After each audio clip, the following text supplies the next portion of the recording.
think this may be verbal diorama. Verbal diorama? Are you sure you want to be messing around with this thing? It's just a podcast.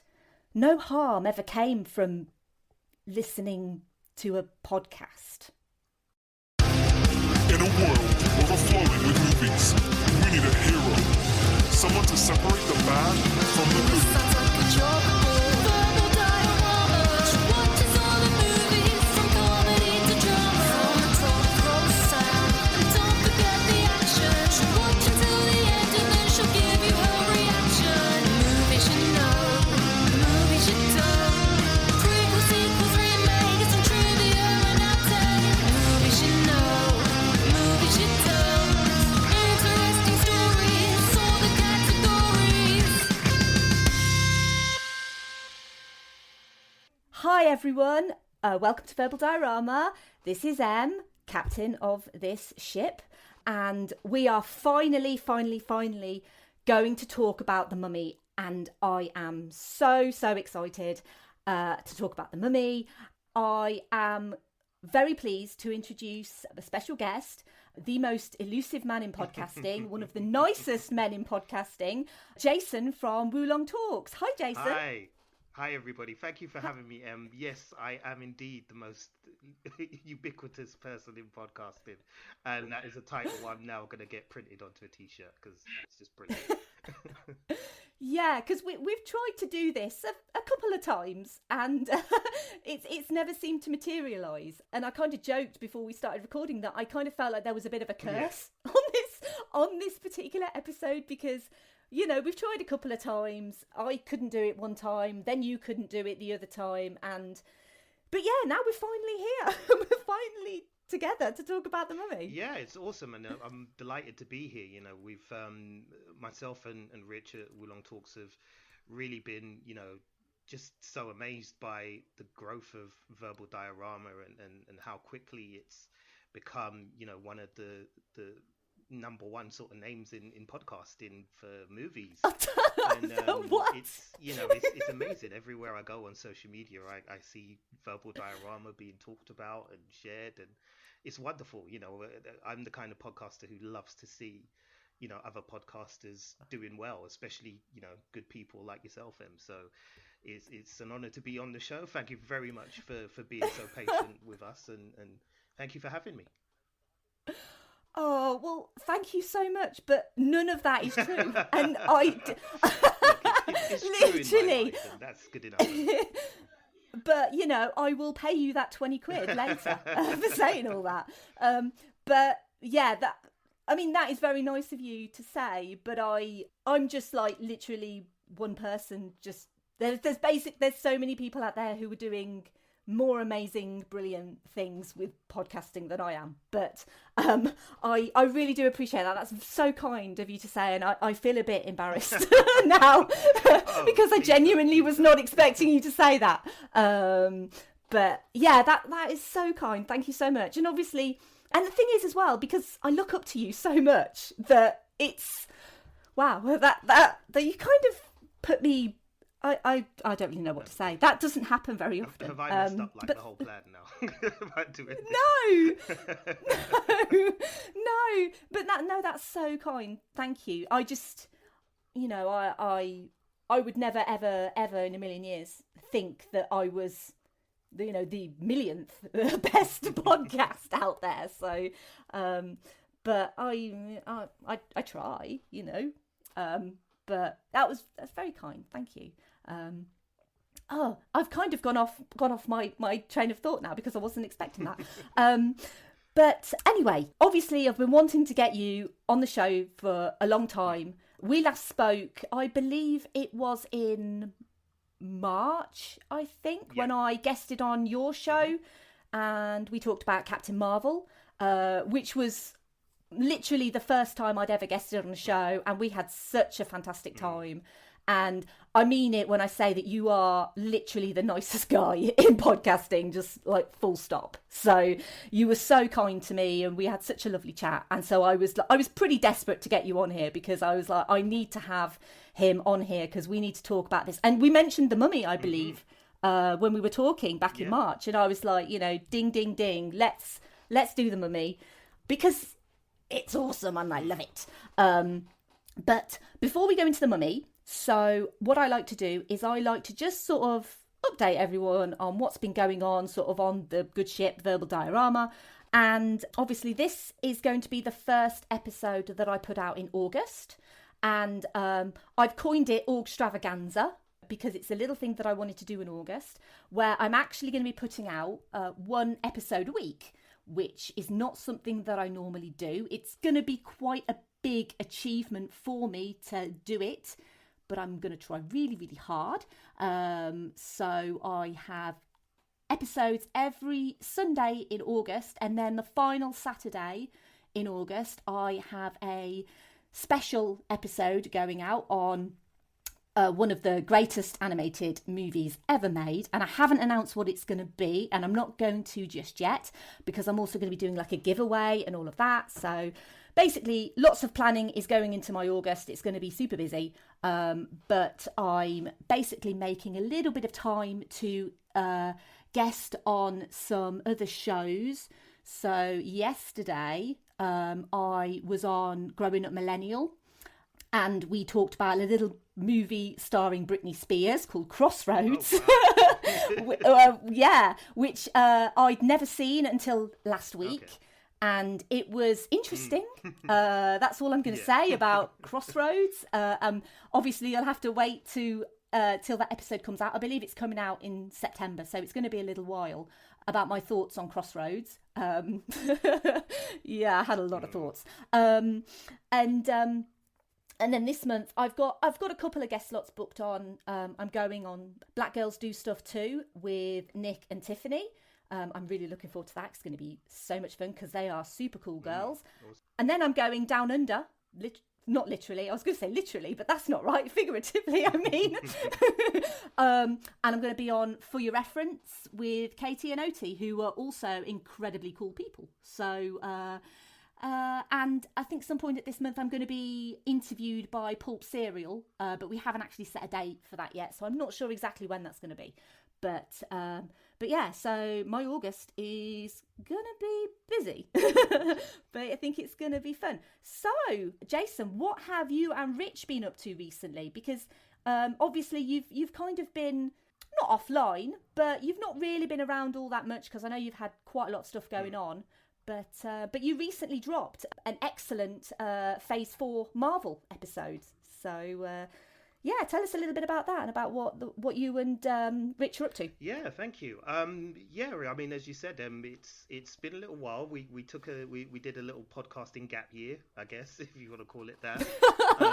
Nice. And, backpacked around the internet trying to find different things that we could do, but.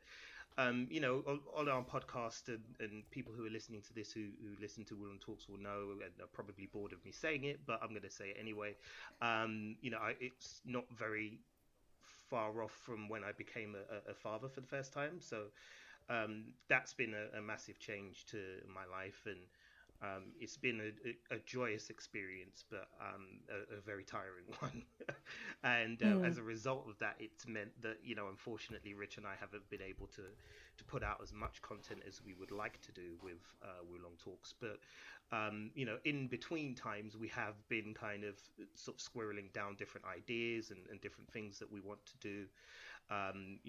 We always knew we were going to make an appearance here on your podcast, and as said, we were delighted to do it. And as you mentioned previously, we spoke about this way back in March, so to finally get here is awesome.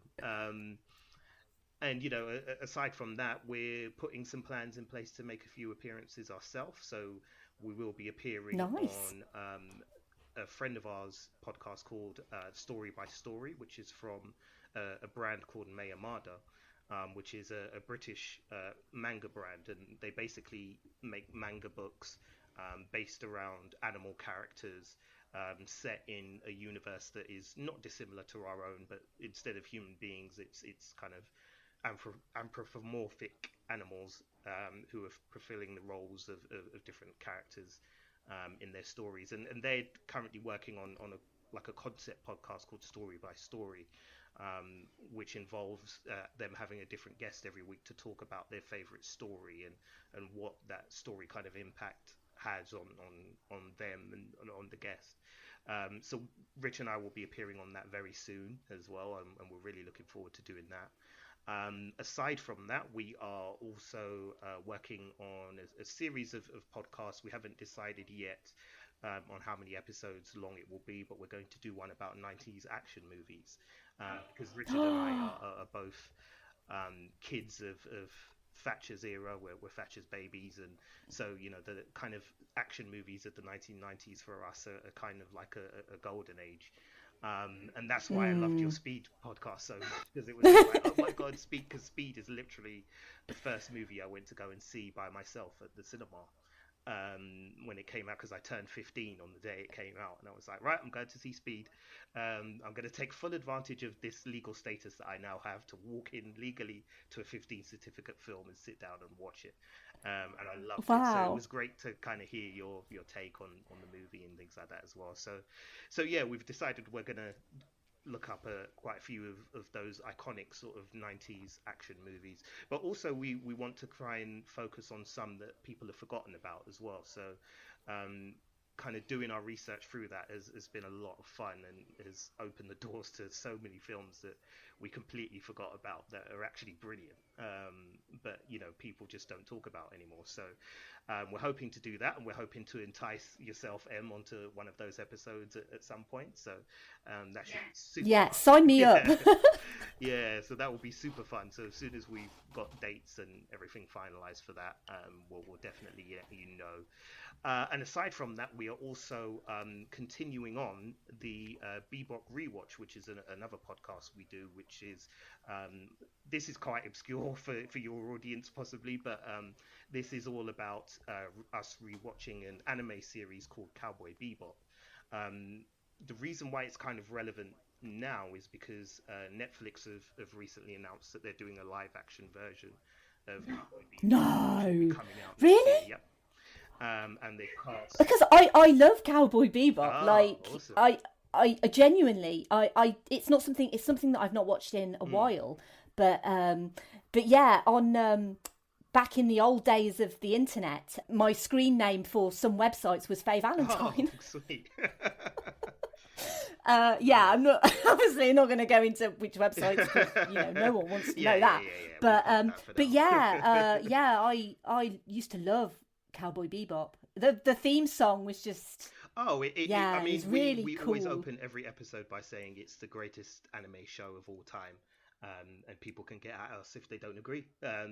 But one of the things that was so incredible about that series was the use of music and how they did it, and the whole story behind how the composers got involved with it and how they composed each track, and the amount of thought and detail that went into it, and how it kind of plays its part in telling the story that they're telling through the anime is just incredible. And so with each episode, Rich and I sit down and we watch an episode or a session of Cowboy Bebop, and then we kind of go through what happens and point out some of the like trivia and the different things that occur, and it's a lot of fun, really a lot of fun. And even though it's quite niche, we've actually managed to get like a little cult following going for it, which is pretty cool. So again, it's one of those that it got hit by our absence, our podcasting gap year, but it's coming back up. So that will be restarting very, very soon. We're hoping to bring on a special guest as well, a friend of ours named Jed Shepherd, who is a screenwriter and a filmmaker. He's made a number of short movies, and he kind of specializes in horror. And he's currently working away in Hollywood at the moment, trying to secure some deals for a few projects that he wants to get off the ground. But as soon as he's back, he'll be on the podcast with us, and we're delighted to have him on as well. So those are the main things that we're kind of working on at the moment, really. Wow, so basically you guys have got quite a lot upcoming, really. Not only are you the nicest guys, you're also the busiest. How am I fitting all of that in now, exactly? Like, I've said all this stuff, but exactly how am I fitting all that in? But yeah, there's quite a lot coming. Well, I guess if you don't have like big aspirations and big dreams and, you know, things that you want to do, then I kind of feel like, what's the point? If you want to do something, you've kind of got to go big or go home kind of mentality. Yeah. And you're definitely going big yeah. because, you know, managing all of these different projects sort of going forward. But I mean, the 90s action movies one just sounds right up my alley. It really does, because the 90s was such an iconic era for action movies. And, you know, the big tentpole stars like Bruce Willis, Arnold Schwarzenegger, you know, sort of going from like the late 80s into the early 90s. I mean, they were the guys that you called if you wanted an action movie. Absolutely. And then obviously aforementioned Keanu Reeves, who's my absolute favourite. And I'm pretty certain that I've mentioned him on every episode thus far. So maybe not some of the earlier ones, but definitely some of the later ones. Keanu always kind of gets in there. So there's another mention for Keanu. Just before we talk about The Mummy, can you tell me a little bit about specifically WooLongTalks? Like, how did it actually all come about? Like, how long have you and Rich known each other? Was it just like you were having a couple of beers and you were like, let's start a podcast? Or you know, how exactly did it all come about? Okay, so I'm about to really date us quite badly here. So for those of you who don't know our age, you might be quite shocked to hear how long Richard and I have known each other. But we first met in 1995, and we met in a GCSE retake maths class. At this point, he and I had both left school. We went to different schools, but we went to the same sixth form college, and we ended up in the same maths class.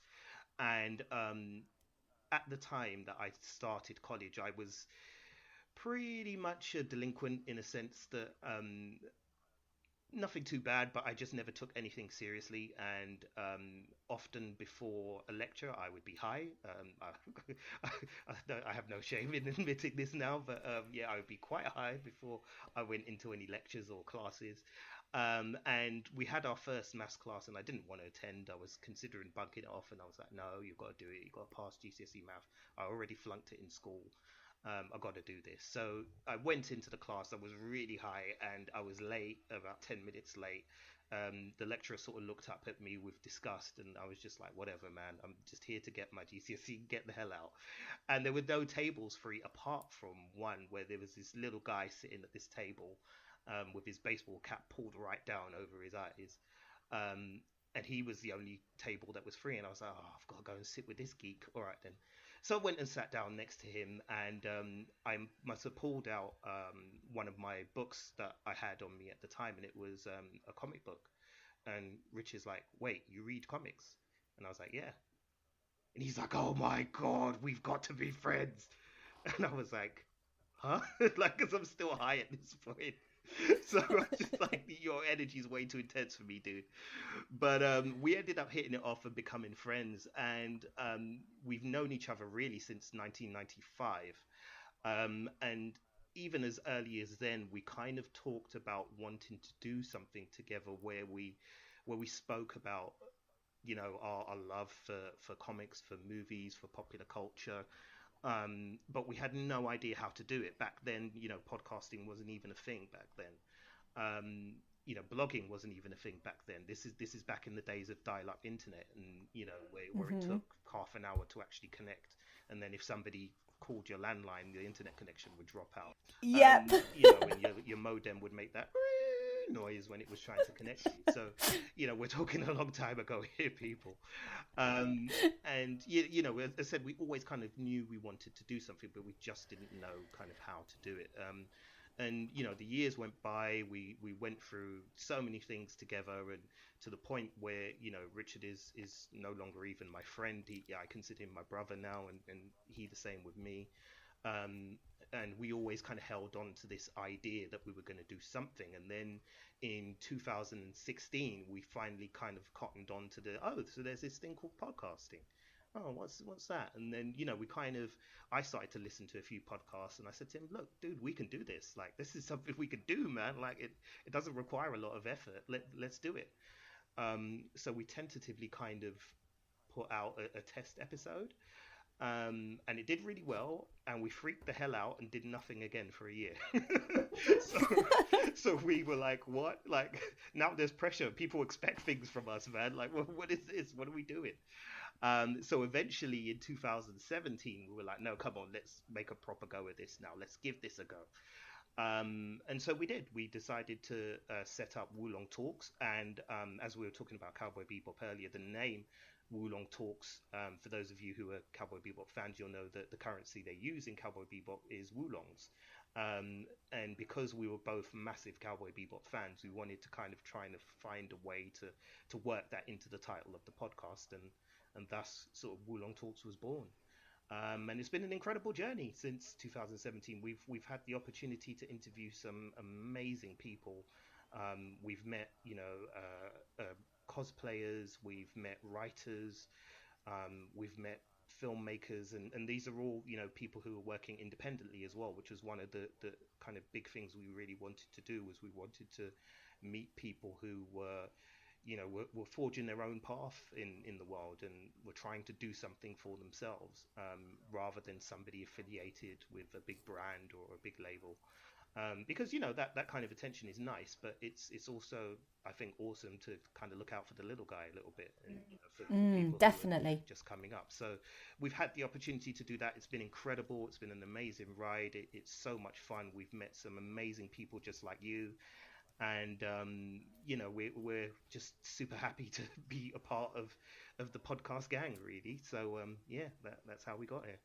It's amazing, really, kind of that you guys have, not only known each other for such a long time, that you've obviously both had the same kind of likes and dreams, and and I know that following you guys on Instagram, that you go to all these different conventions and exhibitions and stuff like that, and I'm always really fascinated to sort of all the like you say, the cosplayers that you guys meet, and I find that so fascinating. It's something that I would love to have the confidence to be able to do, but I don't quite have it, because it took me long enough to actually get the confidence to do this, to podcast. So I find it really fascinating that, because obviously to podcast with someone, you've got to have good chemistry with them. And I think it's quite apparent that you and Rich know each other so well. I mean, like you said, you consider yourself brothers, that you're that close now.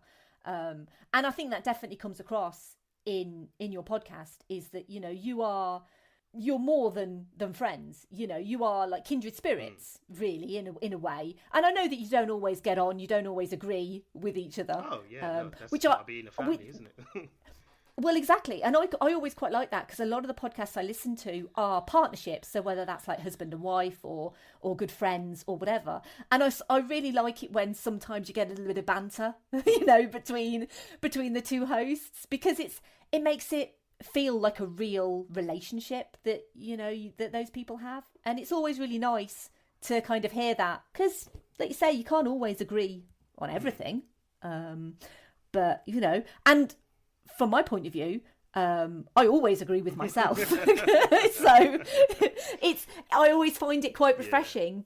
And I always say this, like, having people on, because it's nice to actually talk to someone else and to kind of have that rapport with someone, even if we might not agree. I kind of feel like we will agree on the Mummy quite a lot. But I don't know, you might curveball me and turn around and say, actually, I wanted to come on because I hate this movie. And then I'll be like, right, okay, well, it's my job to persuade you then. But I don't think that's going to be how it is. Just speaking of Rich specifically, does he have any thoughts on the Mummy that you maybe have asked him or spoken to him about? Does he like the movie? If he was here, what do you think he would say? He absolutely loves the Mummy, and he is a guy who just, Rich is the type of guy who wears his heart on his sleeve. So if he loves something, he absolutely adores it, and he's all about it, and he will not stop telling you that he loves it. And when it came to the Mummy, he was just like, oh my God, I wish I could have come on. I wish I could have come on. I wish I could have come on. Because he just absolutely adores that Mummy movie. He really does. He just loves, the amazing chemistry between the two leads. the special effects, the sense of adventure, the sense of history, everything about the movie, and the fact that it works as just such a brilliant summer blockbuster, is kind of what he really loves about the movie, and he and I basically feel the same way. It's a tremendous kind of summer, as I said, summer blockbuster. It's almost the perfect summer blockbuster. It's just an unbelievable movie, and it stands up today, as a true adventure. It really stands up. It harkens back to, kind of the classic sort of adventure movies that you used to get from Hollywood in the sort of late 1940s and the 50s and up to kind of the early 60s. It's got that same spirit about it, that sense of fun and that sense of, almost kind of like a devil may care attitude. That really, really makes the movie just an absolute thrill to watch. So, yeah, he would be over excited about talking about the Mummy to you today. So, to the point where I almost feel bad that we're doing this and he's not here. But not bad enough to call him up. So, yeah. No, well, I feel kind of bad that he's not here, because he and I do share an inimitable love for Jude Law as well. So I feel like he and I would probably just sort of veer off into how fantastic Jude Law is, as well as the Mummy. So let's go into the Mummy, because that's why we're here. That's why people have hopefully downloaded this episode. So I've got a little plot summary, so I'm just going to go through that. Obviously, if you've not seen The Mummy, like, why have you not seen The Mummy? You should be watching The Mummy. It's amazingly 20 years old this year, so now's a better time than any to go out, buy a copy of The Mummy, stream The Mummy. I believe it's streaming on Netflix or Now TV in the UK. I'm not sure about the US, but I think I've got 2 copies of The Mummy on DVD. I've got like a box set copy and I've got a single copy. I don't think I've ever bought it on Blu-ray, which is quite sacrilegious, and I think I might have to rectify that, because I'm sure it is available on Blu-ray. Yeah, but I love this movie so much. Right, plot summary. In ancient Egypt, High Priest Imhotep is in a forbidden relationship with Anck-su-namun, Pharaoh Seti's mistress. When Seti finds out his mistress has been touched, Imhotep and Anck-su-namun murder him. Anck-su-namun chooses to commit suicide rather than be captured, while Imhotep is apprehended by the pharaoh's bodyguards, cursed with the Hom Dai, mummified and buried in Hamunaptra. Should he ever be resurrected, he would bring about the end of the world. 3,000 years later, adventurer Rick O'Connell leads Egyptologist Evie Carnaghan and her brother Jonathan to strange and mysterious Hamunaptra, the city of the dead. While Jonathan is keen on finding the legendary Egyptian treasures, Evelyn wants to search for the Book of the Living, which would clarify historical knowledge about the ancient Egyptians, and Rick is the only person who knows where to find it. As a rival, a group of careless American adventurers join them on their travels. They open the tombs, and Imhotep is accidentally freed from his eternal prison. One by one, he takes their organs and lives to become fully powered in order to resurrect his beloved Anck-su-namun. He unleashes plagues and rains fire on Egypt, and it's up to Rick, Evie and Jonathan to save the world from the undead threat. Oh my God, just reading that, it just like, it makes me so excited. Right, so, cast. Oh my God, the cast in this movie is so incredible. So, we've got Brendan Fraser, who plays Rick O'Connell. He went on to do the 2 sequels. He did a movie called Bedazzled with Elizabeth Hurley. He kind of had a bit of a strange career kind of post this movie, Journey to the Centre of the Earth. And then I think he was most famously on Scrubs on TV. But I think he's kind of been continuing doing movies on and off. Probably his most famous movie that he did before this was George of the Jungle, which is so charming and wonderful, and he's great in it. And then the absolutely incredible Rachel Weisz as Evie Carnaghan. I mean, she is probably one of the greatest actresses that Britain has exported in recent years. Her post-Mummy career is just so phenomenal. She obviously refused the Tomb of the Dragon Emperor sequel, because she read the script and it sounded like complete rubbish, and she was right. So she was replaced by Maria Bello for that movie. I mean, she's starred in all sorts: About a Boy, Constantine, Constant Gardener, The Fountain, The Deep Blue Sea, Oz the Grey and Powerful, My Cousin Rachel, and most recently The Favourite, which is such an amazing movie, and she is so great in it. And she's also going to be starring in the Black Widow movie with Scarlett Johansson coming out next year. So I'm really looking forward to seeing her in that. She's won an Oscar, she's won a BAFTA, she's won Critics' Choice Award, she's won Golden Globes, she's won Screen Actors Guild Awards. I mean, Rachel Weisz, she's so wonderful in this movie and I love her so much, but she has basically been the standout for sort of career going forward from this movie. She's amazing. I love her. We've got John Hannah as Jonathan. So up to this point, he was most well known for Four Weddings and a Funeral and the wonderful Sliding Doors, which is on my list to do because I think it's great. And he's been mainstay in TV, so he's been in like Damages, Agents of S.H.I.E.L.D. and Atlantis. And then sort of the more minor sort of roles, we've got Arnold Vosloo, who's Imhotep, Kevin J. O'Connor as Benny, Jonathan Hyde as Dr. Chamberlain, and Oded Fehr as Ardeth Bey, who interestingly, I found out the character was supposed to have like a full face tattoo, and then the director met Oded Fehr and realised he was so good looking that they were like, we are not going to tattoo that man's face because he's good looking. You know, let's keep that good looking face looking great. So the movie was directed by Stephen Sommers, who went on to direct The Mummy Returns. He also did Van Helsing and G.I. Joe Rise of Cobra, which I remember being terrible, but I haven't seen it in a while. So I don't know, maybe it improves with age. Possibly not. Oh, okay. I shan't be going out to get that. I think Van Helsing wasn't too bad, if I recall. That was Hugh Jackman, I believe, and Kate Beckinsale. Yes, that's right. And I think, I mean, I always appreciate a quality Hugh Jackman role. So I remember that being okay. But definitely The Mummy is kind of Stephen Sommers, the pinnacle of his career, I would say. He also wrote the movie along with Lloyd Fonville and Kevin Jarre. And the credit also went to John L. Balderston because he wrote the original 1932 screenplay. And this movie takes quite a lot from that original 1932 movie. And we can talk about that a little bit later. And Nina Wilcox Putnam and Richard Shea are uncredited on this movie. So a bit of a brief production history. So in 1992, James Jackson and Sean Daniel, they basically decided that they wanted to update the original 1932 Mummy movie, and they wanted to do it for the 1990s. It all came about because the studio had quite a lot of financial loss, and they were like, well, we want to resurrect, you know, excuse the pun, something from what we currently own. So Universal agreed, but they wanted the budget of 10 million. And they went to Clive Barker. And obviously Barker is famous for his Hellraiser movies. So he's very much a horror director.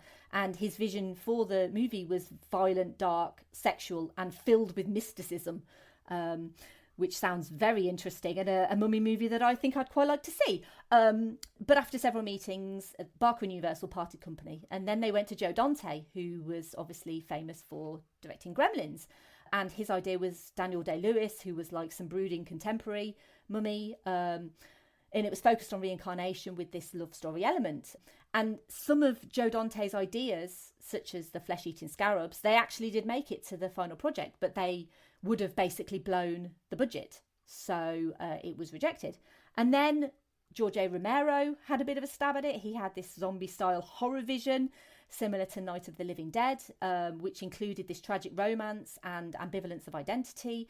But Romero's script was considered too dark and violent. I mean, obviously, it's George A. Romero. He's known for dark and violent, but okay. So he had contractual obligations, so he left. Oh my God, so many people were involved in the beginnings of this movie. It's quite incredible. And then you've got Mick Garris and Wes Craven, even Obviously, Wes Craven, very famous horror director, he turned it down. It was Stephen Sommers who called Jackson Daniel in 97 with his vision of a Indiana Jones or Jason and the Argonauts with the mummy as the creature giving the hero a hard time. And Sommers had seen the original movie when he was 8, and he wanted to recreate the things that he loved, but on a bigger scale. So ultimately, the reason why we've got the mummy as we know it is a little movie called Babe, Pig in the City, which is the sequel to the movie Babe. So because Babe, Pig in the City flopped so terribly, the loss led the studio to want to revisit the successful franchises. And so Universal basically turned around to Stephen Sommers and said, we approve your concept. Here's $80 million. You go for it. So the movie was also a first for Industrial Light and Magic. They did the first fully computer-generated character to have full human anatomy. So Imhotep was recreated as a skeleton, and then all of his individual muscles were added and sequenced in different poses to ensure realism. And then Arnold Vosloo was motion captured to basically give Imhotep that extra layer of realism. So the movie that we have is quite an incredible movie just anyway, but just the fact that all of these people were involved and then sort of not involved, all these massive horror directors, you know, the likes of George A. Romero and Wes Craven and even Joe Dante were all involved, and they all kind of either stepped away from the project or decided they didn't want to do it. It's quite incredible. I do wonder what it would have been like to have a George A. Romero mummy movie, or even a Clive Barker mummy movie. I think it would just be incredible. And it would obviously dial up the horror because this movie is quite scary. Well, I mean, I was going to say, sorry to interject, I was just going to say, I mean, like, I had no idea that it had passed through so many hands, and it's not just anybody. It's, as you said, these are some of like the luminaries of genre cinema who have all taken a run at this script and tried to bring it to life. And it's fascinating when you think that, you know, as you said, it went through the hands of George A. Romero, and, you know, knowing his filmography and what he does, like, you can imagine kind of what kind of take he would have taken on this movie, and it obviously would have been something very different to what we got. And I guess the same could apply to Joe Dante as well. I mean, even though Dante kind of has history with gremlins and things like that, you know, he's used to kind of maybe dealing with the fantastical in that way. Even his take would be different. And Clive Barker, goodness me, like if you know, if his previous filmography is anything to go by, good Lord, who knows what we would have got there. I mean, as you said, it would have been probably extremely violent, filled with sex, loads of gore, and just not something that people would have been queuing up to see on a summer's day, you know, in the 90s. So yeah, that is fascinating. Yeah, it's quite interesting as well, because obviously they, like you say, Joe Dante is known for more kind of the fantastical kind of elements, and then the other guys are kind of, you know, your Wes Cravens and your George A. Romeros. They're more, you know, linked to, and obviously Clive Barker linked to horror. And I do often wonder, because obviously all of these people have obviously had some input. You know, Joe Dante definitely had some input in the finished product. The thing that I love the most about this movie, and it's something that I want to talk about in a little bit later, is all of the genres it covers, because it's not just one particular genre. It's not just like an action adventure movie. It's, you know, you've got all of these different genres that are kind of all mixed together. And I do often feel like having all of these people kind of contribute a little bit. I wonder whether that's the reason why it's so good with all of these individual aspects. We do need to talk about, and I don't want to, but we do need to talk about the reboot / remake / Tom Cruise thing that we, only because it is linked in a very small way to this movie, but I think it also highlights how brilliant this movie is and how terrible that one is, because it just doesn't do anything like what this movie does. I guess the first thing I wanted to ask you, and I want us to get this out of the way now, Is there anything that you don't like about The Mummy? Because we know that we both love it, but is there anything that you don't like? I think the only thing that kind of struck me, kind of, rewatching the movie recently, is that it is a movie that doesn't necessarily it doesn't necessarily accurately capture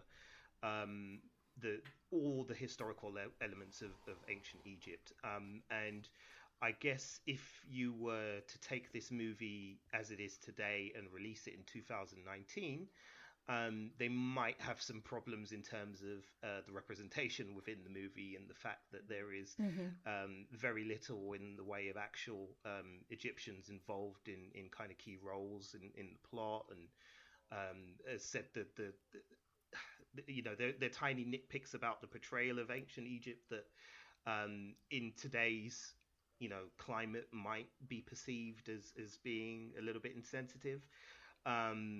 But that really was the only thing that I could kind of think of that stood out to me, that I was like, well, it's not even necessarily something that I don't like. It's just something that I saw as maybe potentially could be a problem with the movie if you're watching it in today's prism.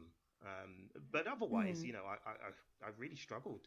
The only thing that you could say is, maybe some of the visual effects have dated slightly. But again, given that you're watching it in the context of, the 90s when this movie came out, visually it was stunning. There's some genuinely beautiful cinematography work in this film. And for the most part, they're able to blend in the VFX pretty seamlessly into the movie. So, you'd be kind of sort of nitpicking at the movie in a millennial sort of way if you were to criticize it on that basis. So yeah, apart from those kind of things, I really couldn't think of anything that I didn't like about this movie. I love it. It is one of those movies, and I don't know if it's because maybe I feel, because I'm so emotionally attached to this movie, that's one of the reasons why I wanted to cover it, but I kind of feel like when you do have such an attachment to a movie, it's very difficult to look at it objectively, because you might have memories associated with it, good times going to the cinema or whatever. And I kind of feel very much that way. Every time I watch it, it just fills me with such joy that I very much struggle to kind of look at it in a very unbiased opinion, because every time I watch it, I'm just reminded of how much I love it. But I guess I would be in agreement with you in that I think it does go some ways in teaching you about ancient Egypt. But there are several inaccuracies, such as where the pyramids are located, for example, that I kind of feel like, you don't watch a movie like this for a history lesson, obviously. No, absolutely not. But you also, it's also important that it is accurate to a degree when you're talking about fictional characters. But when you're talking about real history, such as the ancient Egyptians and what they did and how they contributed to the world that they were living in at the time, I kind of feel like, they maybe could have made a bit more of an effort perhaps with that. I mean, my main kind of gripes are, I guess, watching it, the character that I most resonate with is Evie. And I kind of feel like a lot of the way she's treated in the movie, and I know that it's set in the 20s, and obviously, you could argue, well, it was a different time back then, and it was a different time for women back then. And I want to talk a little bit later about the fact that she's highly educated, and that wasn't something that women got. She's obviously very well off financially, so obviously she could afford to have the education that she has. But the men in the movie do treat her quite abysmally, and I kind of feel like perhaps that is because that's how it would have been in the 20s. I appreciate realism in movies. She's basically sexually harassed a couple of times, and it always creeps me out a little bit, because I kind of feel like it's not necessary. Like, for example, when she's trying to barter with the guard to set Rick free, he basically implies, oh, well, if you if you give me a good time, then, you know, we can agree something. And she like bats him away. And there's obviously this forced kiss just before Rick is sent to be executed. And I think at the time it was something that didn't bother me. But it's clearly a little bit problematic. The fact that he's essentially forcing a kiss on this young woman. But I think for me that's there's nothing else really in this movie that I would feel that I didn't enjoy. And I think, like you say, it is nitpicking a little bit, because I guess I forgive the movie for a lot of the inaccuracies, and I can forgive Rick for doing what he did, even though it was wrong. He was also just about to be hanged, and so, like he says later, well, I thought it was a good idea at the time because I was just about to be hanged. And it's not, I'm not condoning that sort of behaviour at all, but I kind of feel like if we are going to be nitpicking about things that you probably I wouldn't want if the movie came out today, it would definitely be this whole, because Evie's the only woman in this team. There are no other women. She can't converse with other women. She's surrounded by all these dudes. I'd maybe like them to treat her with a little bit more respect. But again, it's set in the 20s. It came out in the 90s. Both were completely different times to now. And like you say, what's acceptable or what was acceptable back in the 90s, a lot of the times isn't acceptable now, and we don't want to see now. So, but I mean, it's really difficult to say things that I don't like about this movie because it's so good. I just want to quickly go through, because I mentioned earlier about there was the original movie came out in 1932, and there are quite a few similarities. So I just thought it would be really interesting to go through those. So in the 1932 original, the mummy is still called Imhotep. However, his alter ego is Ardith Bey. And obviously in this movie, Ardith Bey is a separate character. He's a member of the Medjai who essentially protect Hamunaptra. Well, not they kind of protect Hamunaptra, but their goal is to make sure that he never resurfaces. The Imhotep was buried alive, like 1999 Imhotep, and he's resurrected by the Book of the Dead. Now, Anaxunamun, I've got to see if I can get this pronounced right, because her name in the original is Princess Ankh-es Enamon. Ankh-es Enamon. Yeah. That is not going to happen. Ankh-es Enamon. Anaxunamun's a lot easier to say. And Imhotep's aim is to resurrect her because he's in love with her. So that love aspect is obviously still present in the 1999 movie. And there's a character in the 1932 movie called Helen Grosvenor, and she is half Egyptian. And also bears a resemblance to Ankh-es Enamon. Yay, there we go, got it. And in this movie, Evie mentions that her mother is Egyptian. So obviously Evie herself is also half Egyptian. Let's start talking about the movie. Now, admittedly, I did want to talk about the movie specifically, and I kind of started to list all of the different settings, and I thought that maybe we could talk about them individually and basically talk about the things that we liked. There's not going to be anything we dislike because, as we've already said, it's pretty perfect. But it's important to note, I think, that the movie starts in ancient Egypt. So even before the credits, the movie sets up. It's about 7 minutes long, and the story is about Imhotep and his love for Anaxunamun, and that they were having an affair, and the priests helped cover it up, and the pharaoh finding out, and all of this. And at this point, we're also introduced to the Magi, the pharaoh's bodyguards. They're obviously still around 3,000 years later. I mean, I guess you could argue that if they knew that there was a chance that Imhotep could be resurrected, then why would they have cursed him in such a way that he could possibly be resurrected? But I'm not going to go into that, because that basically puts a massive hole in the movie, and the movie is perfect and it doesn't need that. I love the start of this story because I think this movie could have quite easily started with the whole battle at Hamunaptra and then kind of flashbacked to Imhotep's story. But I like that the focus is on Imhotep, specifically as the movie starts, and the fact that we get his whole history, the love that he has for Anaxunamun, the betrayal of the pharaoh. You know, she commits suicide rather than be captured because she loves Imhotep so much. And Imhotep is captured and he's obviously given the Hom Dai, which is basically reserved for the worst blasphemers in all of Egypt. And he is sealed basically at the base of Anubis. And the part where Imhotep is sealed, it has this beautiful transition of where you've got this sort of beautiful statue of Anubis and then it kind of transforms to 1923 version of Anubis that's at Hamunaptra, and then you get into this fight with the French Foreign Legion and the Tuareg warriors. It's obviously a battle, but I think it's done pretty damn perfectly because you get introduced to Rick, you get introduced to Benny, you get introduced to the fact that Rick is now second in command because his colonel retreats.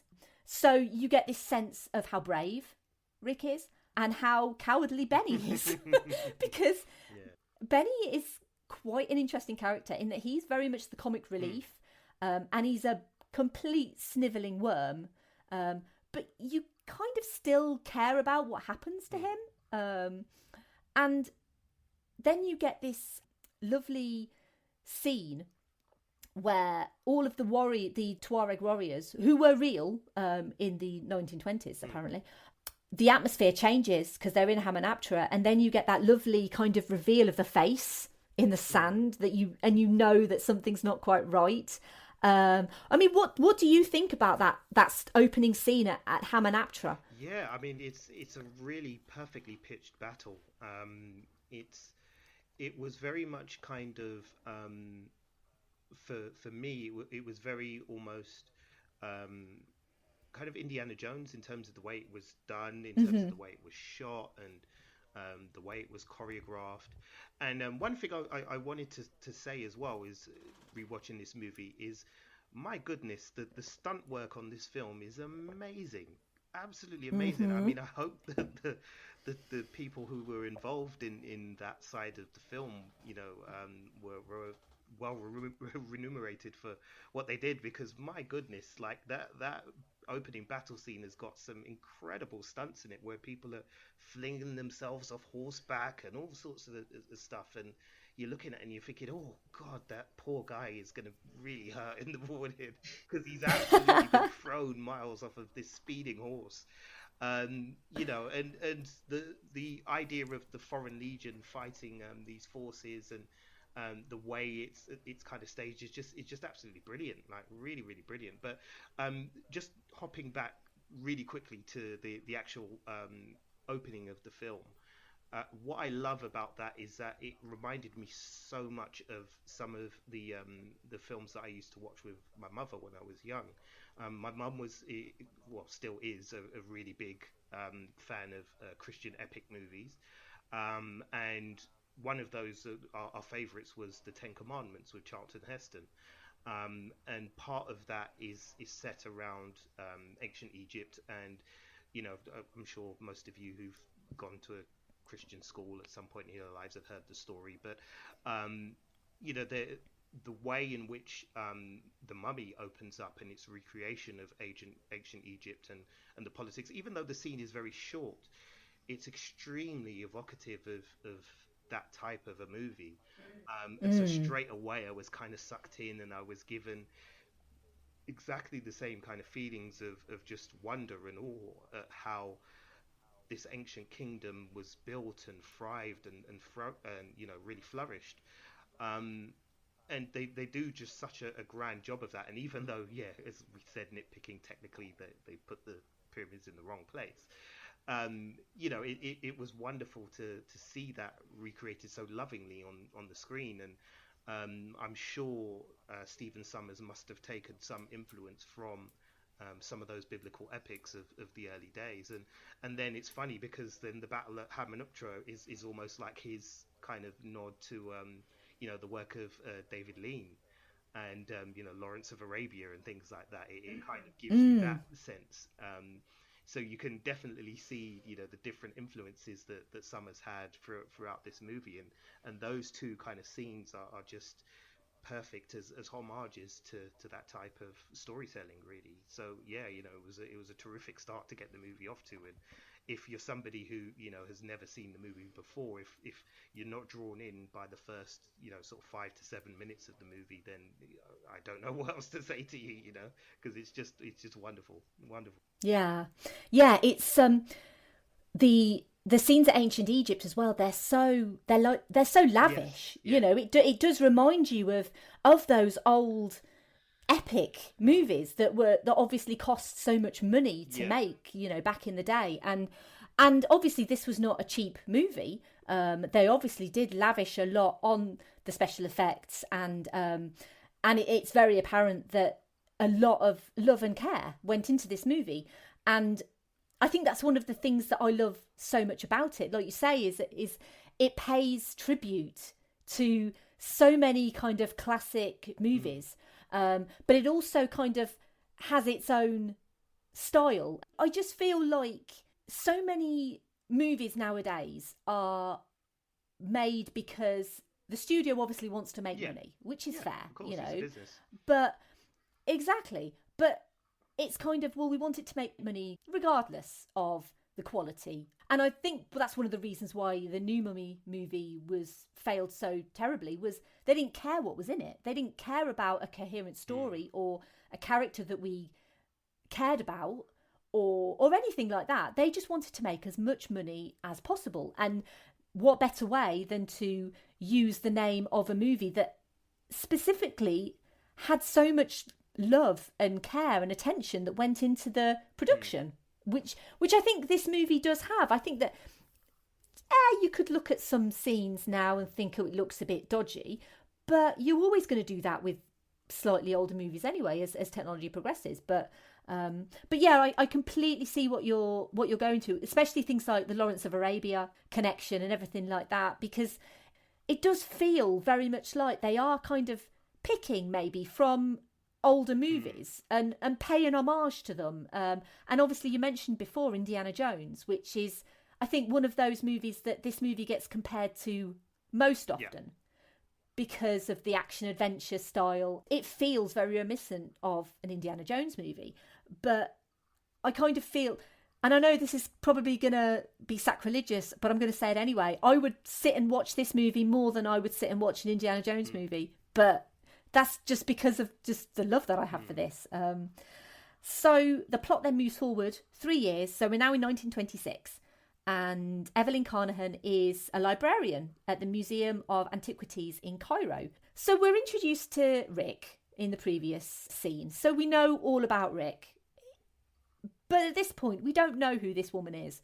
And then we have this amazing one-take destruction of the library. And it tells us everything we need to know about Evie. That she is very knowledgeable because she knows about all of these books. She even mentions that she can read and write ancient Egyptian. So she's incredibly intelligent, incredibly astute. But she's a little bit clumsy. and that just automatically kind of endears, I think, the audience to her. That she's not your kind of stereotypical femme fatale or, this Mary Sue who knows everything about everything. I find her very human and very relatable sort of throughout this movie. And we find out that her parents were patrons of the museum, that her father was an Egyptologist. We find out that her mother was Egyptian. And obviously that because of that, she can read and write ancient Egyptian. All skills of which are going to be incredibly important later. And for me, I kind of feel like Evie is the linchpin that holds this entire movie together.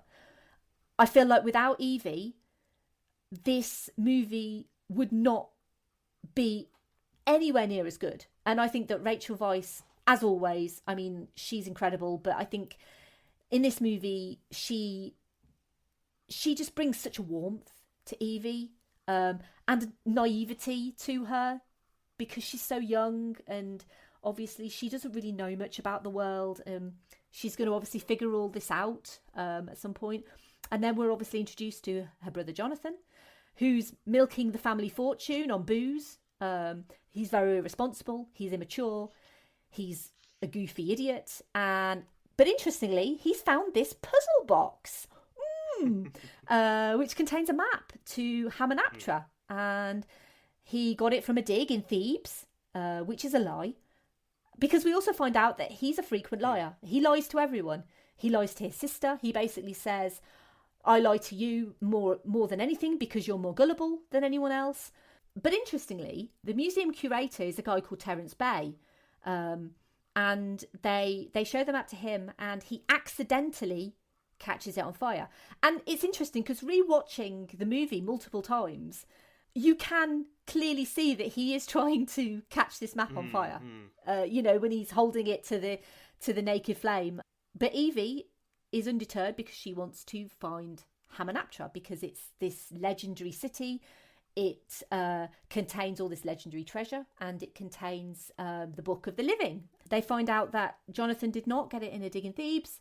He stole it from a man who's in prison. So, yeah. That's basically, we're going to go to prison. And we are going to meet Rick O'Connell again. He has been to Hamunaptra. He insults Evie. He punches Jonathan. But he says, if you can get me out, I will take you to the city of the dead. So that's when Evie uses her skills to barter with the warden. And she's actually quite smart, because she refuses his advances, because obviously you wouldn't want to go there. But then she manages to kind of persuade the warden that Rick knows where the city of Hamunaptra is. And if he sets him free, then he could also reap the benefits of all this treasure. And then there's a very funny scene where she successfully manages to negotiate a percentage with the warden, but the warden is so stupid that he actually ends up bartering lower. So yeah, I mentioned that I kind of feel like the warden being very inappropriate with Evie is probably one of the lowest points, and the kiss. But other than that, I think it's a pretty perfect scene to kind of set up all of these characters. Now they're going to go on together as a threesome with the warden kind of tagging along. Was there anything about sort of this scene that particularly stood out to you, or the introduction of Evie specifically that you enjoyed? Yeah, definitely the introduction to Evie. Fun bit of trivia as well. The prison warden is played by a guy called Omid Jalili, who's a British-Iranian stand-up comedian. He's very funny. He's very funny. You've got to see some of his stuff. He's brilliant. And he brings that to this movie totally. He's just, the way he plays the comedy in that scene is just note perfect. And again, because, we say that this movie is one that is clearly very influenced by, sort of the classic Hollywood adventure movies that you got in the 40s, 50s and 60s. That opening scene where we're first introduced to Evie and she just absolutely wrecks the library is just played note perfect, because it tells you so much about her character immediately. As you said, she's obviously incredibly intelligent, very knowledgeable and learned, but obviously has a very clumsy side to her as well, which as you said, it endears you to her immediately when you meet her, because we always have got a soft spot for somebody who's nice but a little bit awkward, and that scene is just, as I said, just played perfectly, with the bookshelves going down like dominoes. It was really funny. And the scene where Evie first meets Rick, that was a really interesting scene. I'm kind of with you as well on the whole forced kiss and all of that, and the way they kind of Rick and the prison warden are kind of dealing with Evie, watching it today is a little bit uncomfortable and a little bit like, yeah, okay, that's a bit sketchy. Maybe don't want to, do that in this era. But I guess it kind of was their way of showing that, he's this type of roguish chancer who was often the kind of hero of these types of movies, back in the day. And it wasn't unusual for Errol Flynn to just decide he was kissing the lead, and that was that, and nobody was going to stop him from doing it. And I guess I suppose I've kind of justified this in my head, but I guess in my head when I saw that scene, it was like, well, he's that type of guy, and you kind of explain it away in that way. Thankfully, it's not something that the movie lingers on for too long and kind of moves on swiftly on from. So that slight awkwardness, that kind of awkward feeling you get while watching that doesn't last that long. But it's a great setup, I think. It's a great way of kind of introducing Rick and Evie to each other. And it kind of, and again, this is going to sound kind of weird because of what I just said about the kiss and so on, but it does kind of begin to show us the chemistry, the obvious chemistry that Brendan Fraser and Rachel Weisz have, and how well they're able to kind of construct the seeds of this relationship blossoming between the two of them within that scene. So it is a really, really cool scene, and a really deep scene, even though you don't kind of get that impression straight away. But because I'm sure when I first watched the movie, I perhaps didn't even pick up on some of the subtle ways they were kind of manipulating their characters and presenting their characters and presenting the building of this relationship between the two of them. But watching it now, it's clear as day, and it really shows you why these two were just absolutely perfect choices for this script, and why they were so great in this movie. Yeah, I think that, I mean, I want to talk a little bit about the specific characters and their specific chemistry a little bit later, but I completely agree with you that I feel like the casting for this movie, although obviously you mentioned earlier about nowadays, I think, like, for example, Evie mentions that she's half Egyptian. And I feel like if they were casting it nowadays, they would find an actress who was half Egyptian. Yeah, for sure. Yeah. Or who had Egyptian ancestry. Of Egyptian descent, they probably would have looked to find. And obviously Rachel Weisz is not of Egyptian descent. But I kind of feel like for this movie, it doesn't matter because Rachel Weisz and Brendan Fraser are so perfectly cast that I kind of feel like there's no one else in the world who could play those characters. And poor Maria Bello, who came on for Tomb of the Dragon Emperor, I mean, I kind of feel like, she was pretty much set up for failure. Oh, totally, yeah. Because you can't take on this iconic role. You can't do it without Rachel Weisz. She's synonymous, I think, with this role. But she's also, because she's such a talented actress, she can go on and do pretty much any role that she wants and make it her own. So that's just a testament to her skill, I think, as an actress. But for me, she will always be Evie. And her portrayal and what she brings to this movie is one of the reasons why, well, obviously because Brendan Fraser is completely gorgeous, and I would watch Brendan Fraser do anything in this movie because he's so good looking in this movie. But he's also, like you said, he's a scoundrel, he's a rogue, he's kind of a little bit like, and I've mentioned this before, this kind of atypical Hollywood bad boy role, but it's like a bad boy with a heart of gold kind of thing. And that's kind of the whole bad boy thing is something that, speaking for myself, I've always had this kind of attraction and fascination to bad boys sort of throughout my entire life. And it's to be honest, it's never done me any good. I've got to be honest. But, you know, you're always attracted to the guy who's a little bit naughty. But then what you want is the bad boy to have a heart of gold and, you know, ultimately to treat you right. And I feel like I've kind of been conditioned a little bit by characters like Rick O'Connell to believe that, you know, that's real, I guess, because he's a bit of a scoundrel. And he's not particularly nice to her at the start. He's actually very rude to her. But you can kind of see this mutual attraction and respect grow throughout the movie. So you never kind of feel like, oh, they hate each other. Oh, no, now they love each other. It's done in such a subtle way that you genuinely believe that he's falling for her and that she's falling for him sort of throughout as the movie progresses. It's so subtle, but it's so genius, because I feel like a lot of movies have these romantic relationships just kind of plonked in because they're like, well, we want to be able to sell the movie, and the movie will only sell if it's got a romantic relationship in.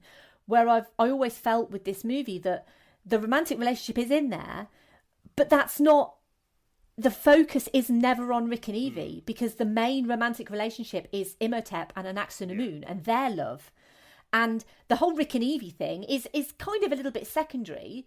It's nice and it's welcomed and I absolutely adore it. But it's a love story, but it's not their love story. They're just characters that are trying to stop the love story from actually occurring. But I feel like we've gone off a little bit on a tangent, but it's still kind of relevant, I think, to the movie. And I guess I'm kind of wondering, like, maybe because we've got quite a lot of scenes in this movie, and quite a lot of introductions to certain characters. So I kind of feel like we can't really skip those, you know, because I think it's all quite relevant. But well, I guess we'll just have to see how it goes. If it's good, if it ends up another 3.25 hour one, I don't think I'll last that long. I was going to say my throat is not going to hold out for 3.25 hours. Okay. Yeah. Speed is a legendary episode for the fact it's definitely not in any way speedy. And I haven't managed to beat that record yet, so I am quite mindful of that. But Rick is freed from prison and Evie is very pleased about that. Not because she cares about him specifically, but she cares about the fact that with him she gets to go to Hamunaptra. And then we have this wonderful scene where they're about to board the riverboat and Evie is basically not very happy. She's talking to her brother Jonathan and basically saying, oh, well, you know, he's a scoundrel and I don't want anything to do with him. And Rick kind of turns up behind her and he's clean shaven, he's tidy, he's well dressed, he's handsome, and he's just perfection. Because this is the classic 20s adventurer look. Brendan Fraser just pulls it off so nicely. So from a man's perspective, obviously Rick O'Connell, would he be someone that you would like specifically look up to? Yeah, I guess in a way you would. He kind of, as you mentioned previously, you know, the Hollywood is very good at giving us these bad boys with a heart of gold, and I think, you know, there are loads of examples of them in American movies, and you know, I think there was always something quite aspirational about that, because it kind of, you know, everybody, certainly from a male perspective, everybody wanted to be the guy who played by their own rules. You know, I don't do rules. I'm you know, I'm a rebel. I kind of do my own thing. But at the same time, is the guy who would also, you know, do the heroic thing and the right thing when the occasion called for it. And Rick O'Connell was very much in that tradition in terms of, you know, the way that the character is written and the way he's portrayed by Brendan Fraser. And as you said, the man just looks damn good in like a flannel shirt and pants. You know, he carries that look off incredibly. And so, yeah, I suppose there is a part of you as a guy that is kind of like, man, like, I want to do that. I want to. I want to go to ancient Egypt. I want to go to the temples and and fight mummies and and ride horses and fire shotguns and all of that kind of stuff. I want to do that. And yeah, as said, he just is that perfect sort of that perfect Hollywood leading man, certainly for an adventure movie or an action movie, in the sense that he has the charm, he has the wit, he's a rule breaker, but he also cares enough to do the right thing at the right time. He always seems to have one extra trick up his sleeve, or one last kind of quip that he can spit out at just the right time. And it's very, very aspirational when you think about it. You really do want to kind of be Rick O'Connell in this movie, and that's testament to Brendan Fraser and the work that he did with that character. He's so good in this movie. And I think I mentioned before, I'm trying to remember which episode it was. Oh, specifically Pirates of the Caribbean. I talked about the fact that sometimes with Pirates of the Caribbean, it felt like it was lightning in a bottle. Yes. That all of these elements just kind of came together to make this movie that was so brilliant and so perfect and worked so well, despite the fact that it was based on a theme park ride. And I feel very much the same about The Mummy, that you've got all of these individual elements, all of these kind of people that have picked at this piece of the pie and like managed to create something with this cast and crew, and that feels very much the same, like lightning in a bottle. Like you could never recreate this movie ever again, because obviously they tried and they failed miserably. I genuinely feel like sometimes you do have movies like this, and I know that not all critics agree, because I know that specifically the critics kind of thought it was a bit kind of style over substance.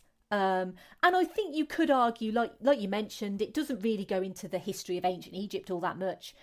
But the style of the movie is so damn good, and it's such good fun that you kind of forgive it for not having a great deal of substance, because what it does so incredibly well. Going back to the riverboat, once we're on the riverboat, we actually meet up with another team. So we've got a team of Americans who are being led by Rick's old war buddy, Benny. And we know that Benny is conniving and snivelling, and he's basically all about the money. He is a coward, and we find out a lot about Benny just basically from the fact that he's the comedy sidekick, essentially. But the Americans aren't dumb, so they've basically said, well, you take us to Hamunaptra because you know where it is, but we'll only give you half the money, and you'll get the other half when you kind of safely bring us back. And Rick, although he's kind of happy to take Evie and Jonathan there, he does believe in this curse, that Hamunaptra is cursed, and that he experienced things there. He really doesn't want to go back, but is essentially encouraged, I think, because Evie saved his life, and he kind of feels like he owes her a debt. So he's not particularly happy to return, but he is willing to do so for her. And then we get a wonderful scene with the boat being attacked, which I always kind of feel like during the attack on the boat, Evie is very specifically focused on retrieving the key and the map, and because she is very kind of focused on, well, this is what I need. And Rick is very kind of steadfast and very calm, and he's like, you don't need it because the map's all up here, kind of pointing to his brain. I just pointed to my own brain, by the way, because, forgetting that podcasting is an audio thing and not a visual thing, I did just point to my own brain. I'm laughing because I kind of went to do exactly the same thing and then stopped myself and went, why are you doing that? Nobody can see you, you idiot. I think it's because it's all up here, and it's like you automatically instinctively go and point to your own head, bizarrely. So the boat it ends up being sank, and Evie is basically just in a nightdress, and they end up having to swim to shore. And you basically, I think it's quite an iconic line. Benny is on the one side of the river, and Rick, Evie and Jonathan are on the other side. And Benny shouts over, "Hey, O'Connell, looks to me like I got all the horses." and then Rick replies, "Hey, Benny, looks to me like you're on the wrong side of the river." And it's just like, the look on Benny's face is just like, yeah. It's because I assume they're talking about the Nile, which is obviously incredibly wide, incredibly deep. It's not something that you specifically want to cross with a load of people and a load of horses and whatnot. So they've lost all of their things. They've lost all their possessions. Rick's managed to bring his weapons with him because he managed to chuck them overboard. So at least we've got those. And so they have to journey through the desert now to get to Hamunaptra, but they need clothes and camels. We get another little kind of iffy scene where Jonathan is buying camels, and Rick makes a comment about, "Oh, we could have got them cheaper if you'd given them your sister."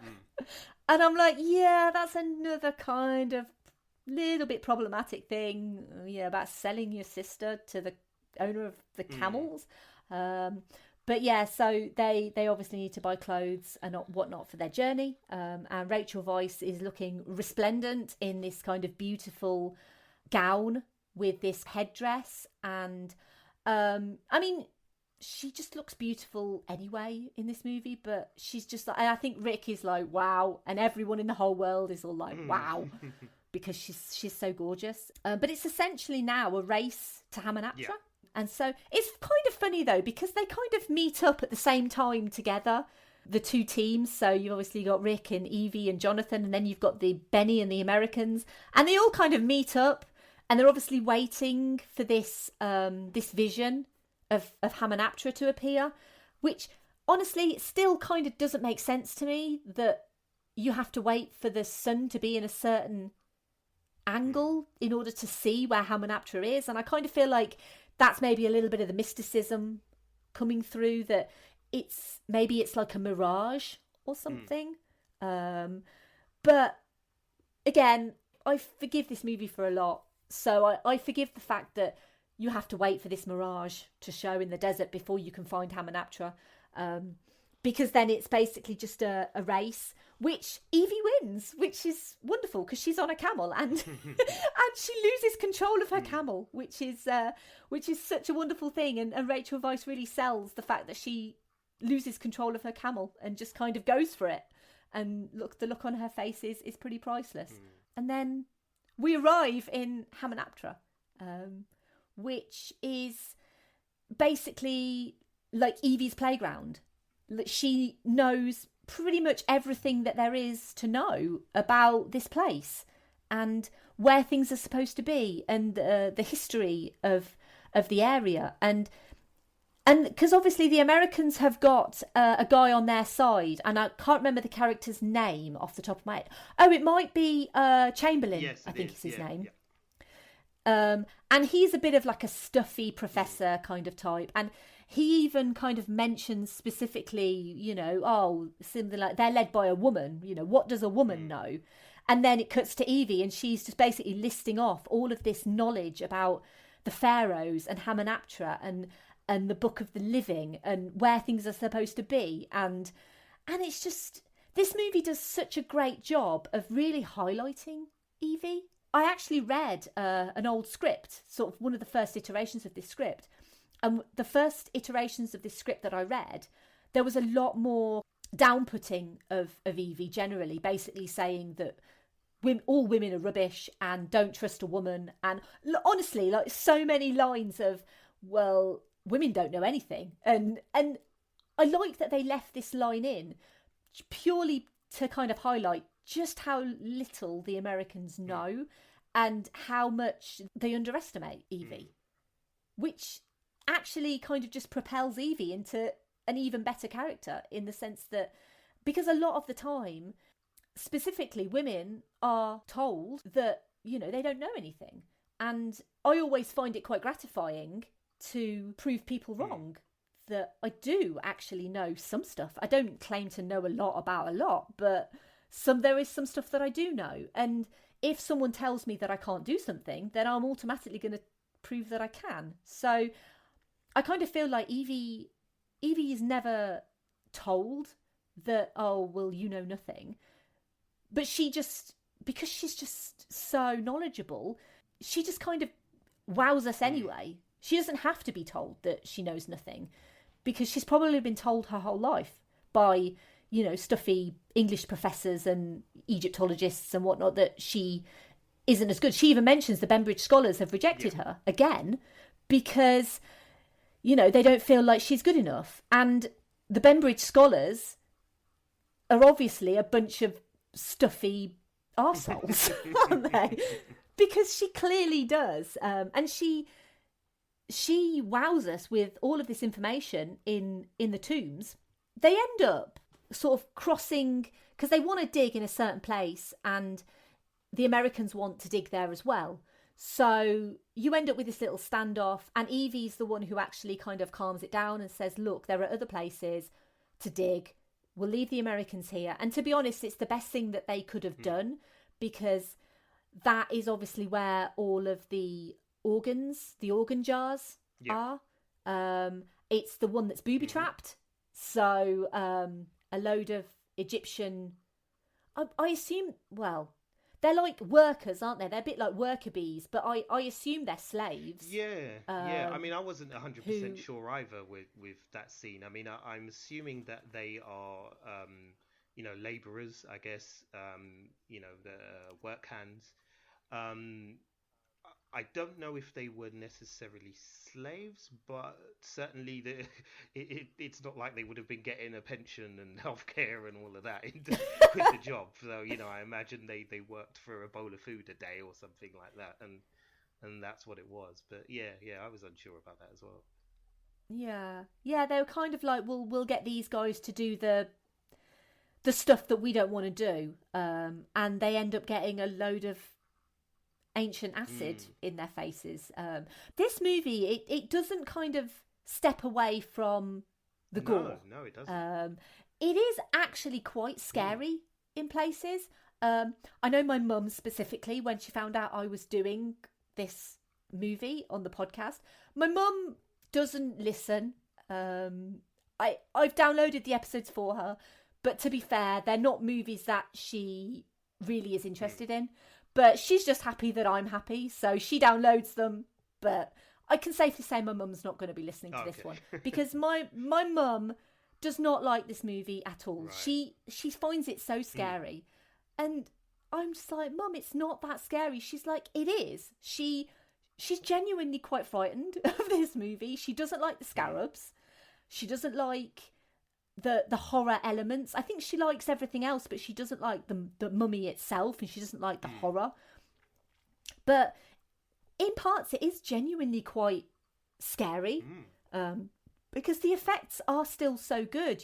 When their faces are basically melting and you're like, oh my god, what did I come to see? It's just like, it genuinely kind of ramps up this fear of this curse. And it also kind of makes me laugh that every single time someone says something about the curse, you get like this kind of wind that rushes through the tombs or the camp. And even Rick kind of calls it out a bit later and says something like, that happens a lot around here, because it's just like, I love that the movie kind of makes fun of itself a little bit. It's very self-aware. And I kind of like that a lot. And as it turns out, the fact the Americans have essentially taken all of the valuables, essentially the organs, and they actually then find the Book of the Dead. I always get quite confused because they actually confuse the books in the movies, don't they? Because it's the Book of the Dead that brings him to life and the Book of the Living that kills him. So the Book of the Dead, and they actually find the book. Which is interesting because you have a sequence of events. So they've found the book. These are the Americans. They've got all of the canopic jars, which they look like they're made of ivory or something that will get them quite a lot of money if they were sold. So they're obviously only interested really in the treasure side. And on the other hand, we have Rick, Evie and Jonathan, who basically end up finding Imhotep completely by accident, because they are digging at the base of Anubis and they're digging upwards, which, okay, is a bit weird, but fair enough. Dig upwards if you want. Something's going to fall down, but okay, I forgive you.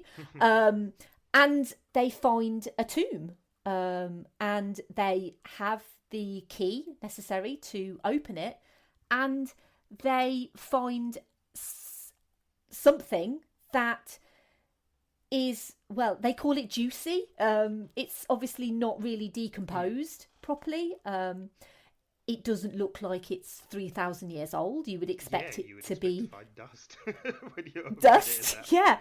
Yeah. It's obviously the mummification has preserved the creature. Word obviously goes around this camp that they've found a gooey mummy, and the other guys have obviously found this book. And although Evie, she ends up stealing the book from Chamberlain, who's fast asleep, and she starts reading from it. And he basically wakes up and is like, no, you must not read from the book. But up until this point, he's obviously saying, oh, she shouldn't read. But he has obviously been trying to get the book open himself. So why was he trying to get the book open if he wasn't going to read from it? And then if he knew about the curse, then why does he have the book in the first place? And why do they all have the canopic jars? Because I kind of feel like it's a sequence of events. They know that they found a mummy. They know about a curse. They know that Imhotep is buried there. So I'm a little bit like, well, I kind of feel like you know what's going to happen. But... And I feel like now I'm finding faults with this movie, but I'm not, because I still enjoy it. Oh, yeah, like I still think it's really good fun. But some of the things that characters do don't always make sense. No, yeah, there are some plot holes there that you've actually stumbled across. Yeah, I mean, certainly the whole scenario with reading from the Book of the Dead, as you explained, you know, what clearly that was going to be necessary at a certain point. So, you know, why were you then reacting like she shouldn't be reading from the book if that was something you were going to do anyway? And yeah, just little kind of things like that in that particular part of the film. You're kind of like, oh, okay, well, that doesn't quite make sense, but okay, you know, it's all right. I'm still here, I'm still enjoying it, but you know, you're quite right. It's when you sit down and actually think about it, you're like, yeah, that doesn't add up, does it? I actually forgot to mention this. Just before she reads from the book, the Magi actually attack the camp. Yeah, that's right. Yeah. Again, it's kind of one of those weird plot things, because you would kind of think if the Magi were so adamant that they did not want Imhotep to be arisen, that they would make sure that the people who were there would leave straight away. Yeah. But they don't. They kind of say, oh, we'll give you a day. It's all right, have a day, have a look around, put your feet up, set up your tents. You know, if you want to go have a look at the tombs, I suppose you can do. That's exactly. All right. Just know in about 24 hours we'll come and get you, yeah? Like, it's just, it's weird.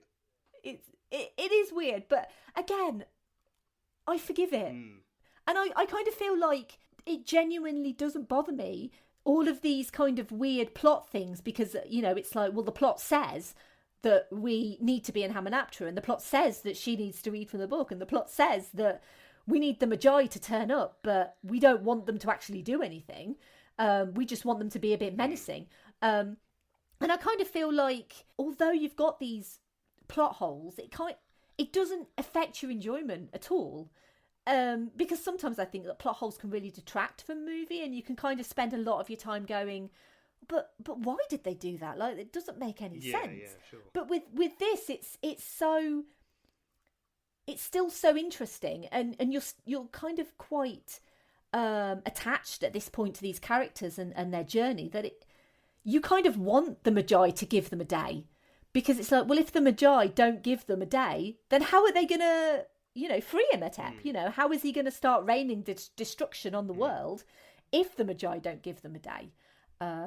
So the movie kind of really ramps up, I feel, once Imhotep actually is released, because you kind of go from this action-adventure movie into pretty much a full-blown horror movie, especially when he's not fully regenerated, because he wants the organs. So he's going to go to all of these people who have the organs to have these canopic jars, and he's going to take the organs. I mean, and the way that he does it is quite graphic, and a lot of it we don't see. A lot of it is done in shadow, which is actually a really good effect. Yeah, definitely. Because it shows you just how terrifying the mummy is without actually you having to see it. So in a lot of ways, the psychological horror of it actually makes it a bit more scary.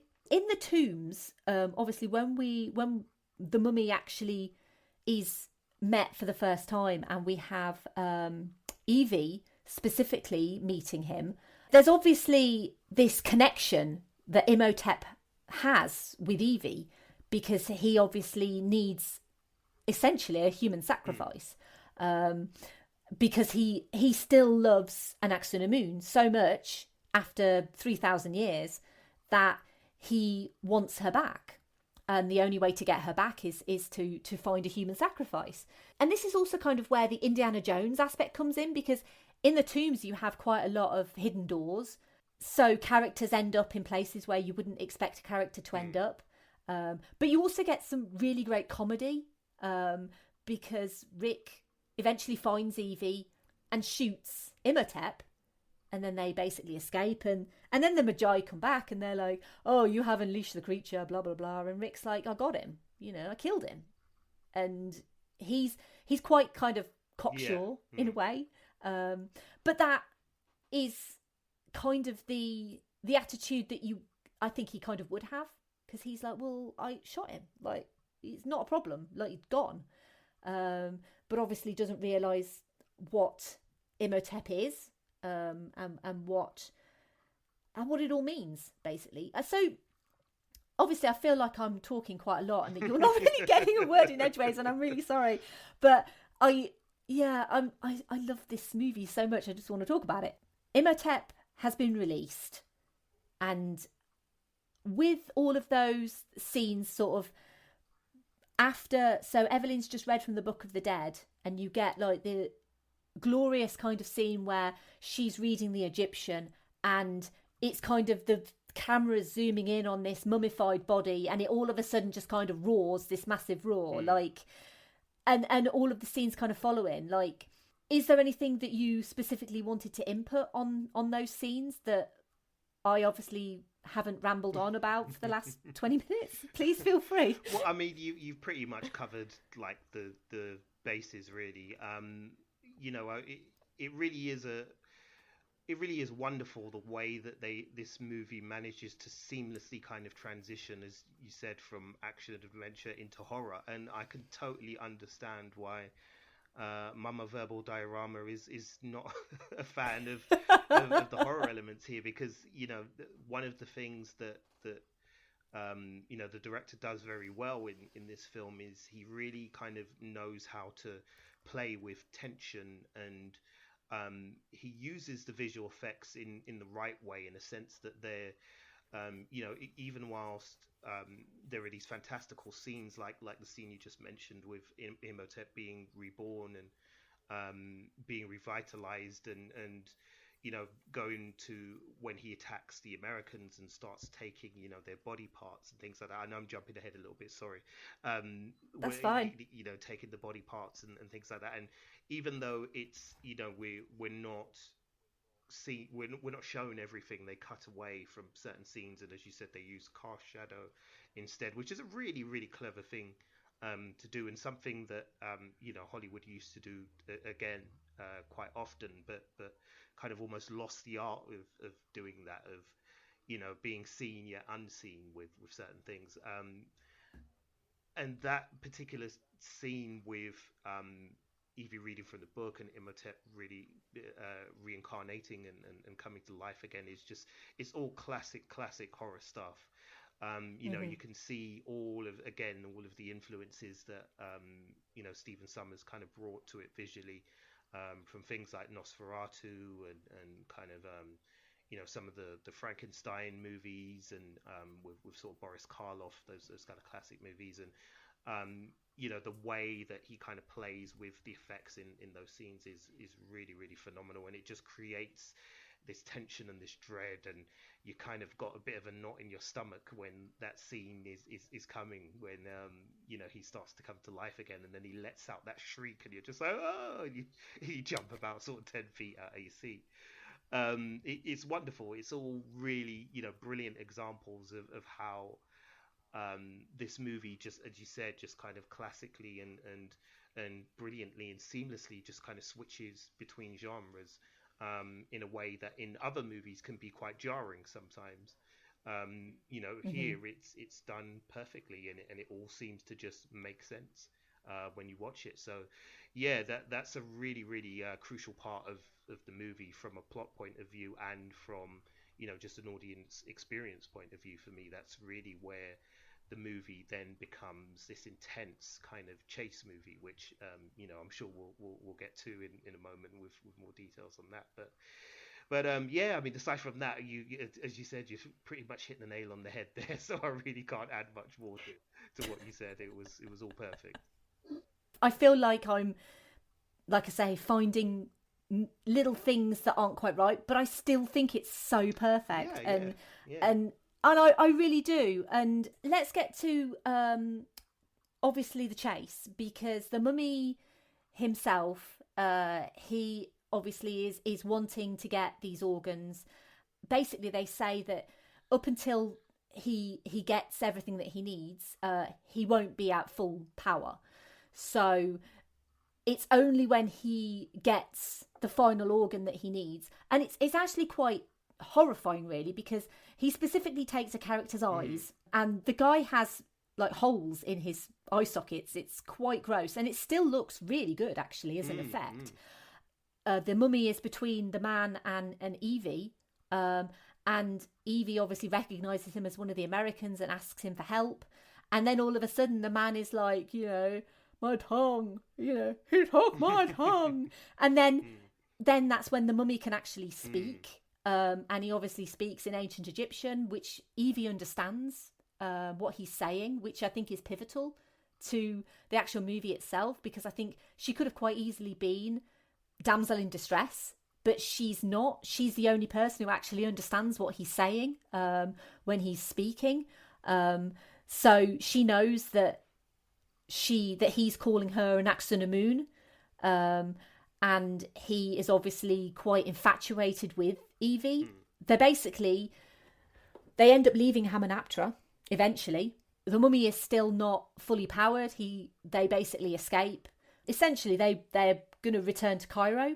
Evie is, well, we need to fix this. We need to sort this out. And Rick is like, well, what's we? You did this. Yeah, I am leaving. Like, I am having nothing to do with this. We are not we. And Evie is very insistent that she will fix this. She's not just going to run away. She is going to get this resolved. She's going to sort this out. And then we have some wonderful scenes of certain plagues. So in Hamunaptra, you had the locusts, and then in Cairo you have, I assume it's like fire raining from the sky. So it's not a plague per se, but it's like they talk about it. They talk about the curse and about what Imhotep would do if he was released. And it's like fire, then the fires rain down on Egypt or something like that is what they say. And yeah, it's basically just a load of fireballs just like hitting people, and it's quite gruesome. But I think they realise then that the enormity of the issue at hand, like Imhotep's only ever going to get stronger. He's going to get what he needs to become full strength, and then once he's full strength, then essentially it's the end of the world. because then you're going to have a full strength mummy doing everything. Yeah. So I mean, it's funny that scene with the fire raining down from the sky. Again, it came to me whilst watching this that that is actually one of the curses that God puts on the ancient Egyptians for enslaving his people, the Jewish, and one of the curses is that he will make fire rain from the skies, and so again it shows kind of how the movie has kind of blended in various different films and different elements into its own story and done so in such a dramatic way and such a well polished way as well. And yeah, I mean, I was half expecting it to be frogs and plagues and there's even reference to locusts in this film as well, and flies, which is another classic kind of biblical thing. So yeah, clearly you could see Stephen Sommers was trimming a lot of trees when he was putting it together. But I mean, again, that wasn't a problem for me because he does it so well. So you kind of just tip your hat and say, well, fair play, mate. You've really pulled it off here. So yeah, that was kind of interesting to me, that scene. I did enjoy that. yeah. Once Imhotep is fully regenerated, obviously we have quite a few scenes where the Americans are specifically targeted because they have what he wants. So he targets them specifically. Why they're not a bit more scared of him, I'm not entirely sure. I don't think they completely understand the level of what's going to actually happen to them. Because they don't seem to be all that bothered that they've got a mummy after them. But I don't know, maybe that's an American thing. I'm not sure. Jonathan does kind of, give the classic line, Americans, because they're in the movie, they're very gung ho. They just basically shoot their guns all the time, everywhere, acting a little bit like what you'd expect a cowboy to act like. So, maybe they just don't have the fear because they're just like, well, if he comes for us, we can sort it out. We can take him on. I'm not entirely sure. But once Imhotep is fully regenerated, he no longer looks like a mummy now. He looks like Arnold Vosloo. And he's basically dressed in robes. Thankfully, when he was a mummy, he didn't have clothes. But when he became human, he did have clothes, which was very thankful because no one wants to see a naked man walking around Egypt. So that's good. But ultimately, he wants Evie. So one of the things that he manages to do is encourage a slave army, essentially. I think they call it the boils and sores. So you have a massive crowd of people who were just kind of chanting, Imhotep, Imhotep. They are the ones who actually get the final guy that Imhotep needs to become fully regenerated, and they end up cornering the team, who are now joined by Ardith Bey. Imhotep basically says, look, come with me, I will spare your friends, but I want you, to Evie. And Evie agrees to go with him, but because he's the mummy, he's not to be trusted, and he orders his slave army to kill them anyway. So luckily, they do manage to escape in the sewers, which is good because no one wants to see your heroes die a terrible death from a mummy slave army, which is great. And Evie is obviously now going to be used to regenerate Anaxuna Moon. Because Imhotep is fully powered, he can travel by sort of sandstorm, which is probably the only effect that I think really looks a little bit dated. Is not so much the travelling by sandstorm, but obviously once Rick gets the Air Force, his Air Force friend, and the name of the character escapes me. Well, sorry. Yeah, I've forgotten his name. But the actor passed away just after the movie was that's right. was made.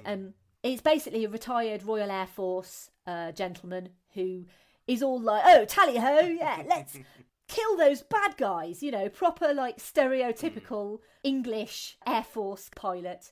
They use him to obviously get to the desert to where Imhotep and Evie are going to be. You've got the weird kind of face in the sand, I guess, which they're shooting at, which I'm like, don't shoot at sand. Like, that's not going to help. Waste of ammunition. Like, why It is terrible. I mean, the whole kind of the fact that he can control the sand is impressive, but they are just shooting sand. It's not like they're shooting him in the face, but I kind of feel like that's the only real effect that really looks very dated now is the face. I mean, they're obviously working to kind of what they have, and I think because the mummy himself, when he's a mummy, looks so incredible, and even when he's not fully regenerated and he's got those like patches on his face that go sort of straight into his cheeks, and you can see the teeth and you can see the inner workings of the body before he's fully regenerated, I still think look really great. But the whole face in the sand is a little bit silly. And then the face in the sand ends up swallowing the plane, which I guess an old plane probably could be affected by sand. If it gets into the engine and obviously it clogs up. I mean, anyone who's ever been to a beach knows that, you get sand everywhere. Literally, anytime you go to the beach, it doesn't matter if you sit down, you're going to end up with sand in your pants. I don't know how it gets in there, but it does. Yeah, how did you feel about the whole face in the sand and all of that? Do you think it holds up, or do you think that it just looks a bit naff? Yeah, I'd have to agree with you. To be honest, I didn't think it was that great by today's standards. I mean, as you rightly said, we do have to put these things into context and bear in mind that obviously this was, the mid to late 90s when this film was shot, and whilst technology was coming on in leaps and bounds during that era, by comparison to what is achievable now on the screen, it's not quite right. And I was a bit like you in that scene where they're in the plane and they're being chased by the face of sand. I was kind of like, what, Rick? Why on earth are you shooting at it? It's sand. Like, you're really not going to do anything by shooting at it. It just kind of seemed like the last desperate action of a man who'd really run out of ideas and options, and was just like, sod it, I'll just shoot it. Yeah. And it kind of seems a bit ridiculous. And I guess in a way that set piece works because, as said, at that point in the story, they were desperate, I guess, and they didn't really know kind of how they were going to combat Imhotep. And, clearly by that point in the story, his powers are vastly beyond anything that, Rick could have done at that point. But yeah, it was kind of funny to rewatch it now and think, oh, blimey, that's really not aged well, has it? It's still. I like the idea in concept, but yeah, the execution perhaps, given as said, compared to what we're capable of now, and the kind of things that we see in movies nowadays, it's not really that great. Yeah. No, but I think as well, this is a movie that kind of thrives a little bit on its ridiculousness. Yeah. So as a movie, it doesn't take itself all that seriously, which I kind of like, because again, going back to that ridiculous reboot, it took itself so goddamn seriously that it was like you couldn't have fun with it. Whereas with this, it knows that it's being ridiculous, and it's kind of like, I know I'm ridiculous, but I don't care because I'm such good fun. And it's like, you just kind of go along with it, because even though they're shooting a sand face, like you say, you kind of feel like Rick's at the end of his tether now, because there's this fully regenerated mummy that's going to cause havoc on the world. And, he needs to rescue this woman because he doesn't know what Imhotep's going to do to her. They need to do something. And really, they can't save the world without Evie. She is literally the key to saving everyone. So they need to have Evie. They kind of haven't got a choice. And I kind of feel like at that point, like you say, like he's run out of ideas. He doesn't know what to do. So he's just going to shoot. because we've mentioned that Americans in this movie just like to shoot randomly. because it doesn't take itself too seriously, it treats its premise as ridiculous, and it has fun. The movie is having so much fun at this point, even though it's obviously quite a serious part of the movie. Sort of throughout it, the movie has fun, so you have fun. And I kind of feel like that is kind of sums up the movie for me a little bit. But obviously they do eventually manage to find Imhotep. He is essentially going to sacrifice Evie to resurrect Anck-su-namun. Her body is interesting because you would imagine that, well, she obviously died at the same time, so 3,000 years ago, and yet she is still wrapped in bandages and still quite intact, which I always kind of have a little bit of question about that, because surely, if anything, she should be dust, but she's not. She wasn't. It implies that she was mummified, and obviously we don't know what happened to her specifically, because we know that she committed suicide. And maybe there was a specific ritual that they did to her because of that. But as far as mummies go, she's very kind of atypical mummy looking with the bandages. And I'm not sure whether that was like a stylistic choice or whether that was just well, we can't afford to have another mummy, that looks like Imhotep running around. So let's just put some bandages on her and make her look a bit more like a typical Hammer horror mummy. The entire end third of the movie really is the fact that he wants to resurrect Anck-su-namun, and he has to do so, he has to kind of take the spirit of Evie and put it into Anck-su-namun, but then they're kind of alive at the same time, so I'm still not sure exactly what he needed Evie for, because Anck-su-namun is kind of running around. Yeah, I mean, she's alive at this point, so what do you need her for? It is what it is. Like, maybe, I don't know, maybe it was like a partial transition or something, I'm not sure.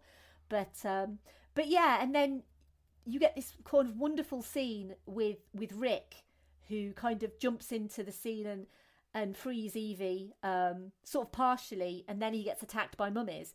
And what I find completely fascinating about this scene is Brendan Fraser was fighting nothing. So at the time, obviously, the CGI mummies hadn't been put into the scene. So when Rick O'Connell is basically fighting these mummies, he was choreographed to do certain things at certain times, and they basically just kind of put the mummies in. But it looks so good. Like, it looks like he is genuinely fighting mummies. But then there's a making of documentary thing on YouTube, which I had a little watch of, and you can see the specific scene where he's basically going through these motions, attacking these creatures that aren't actually there.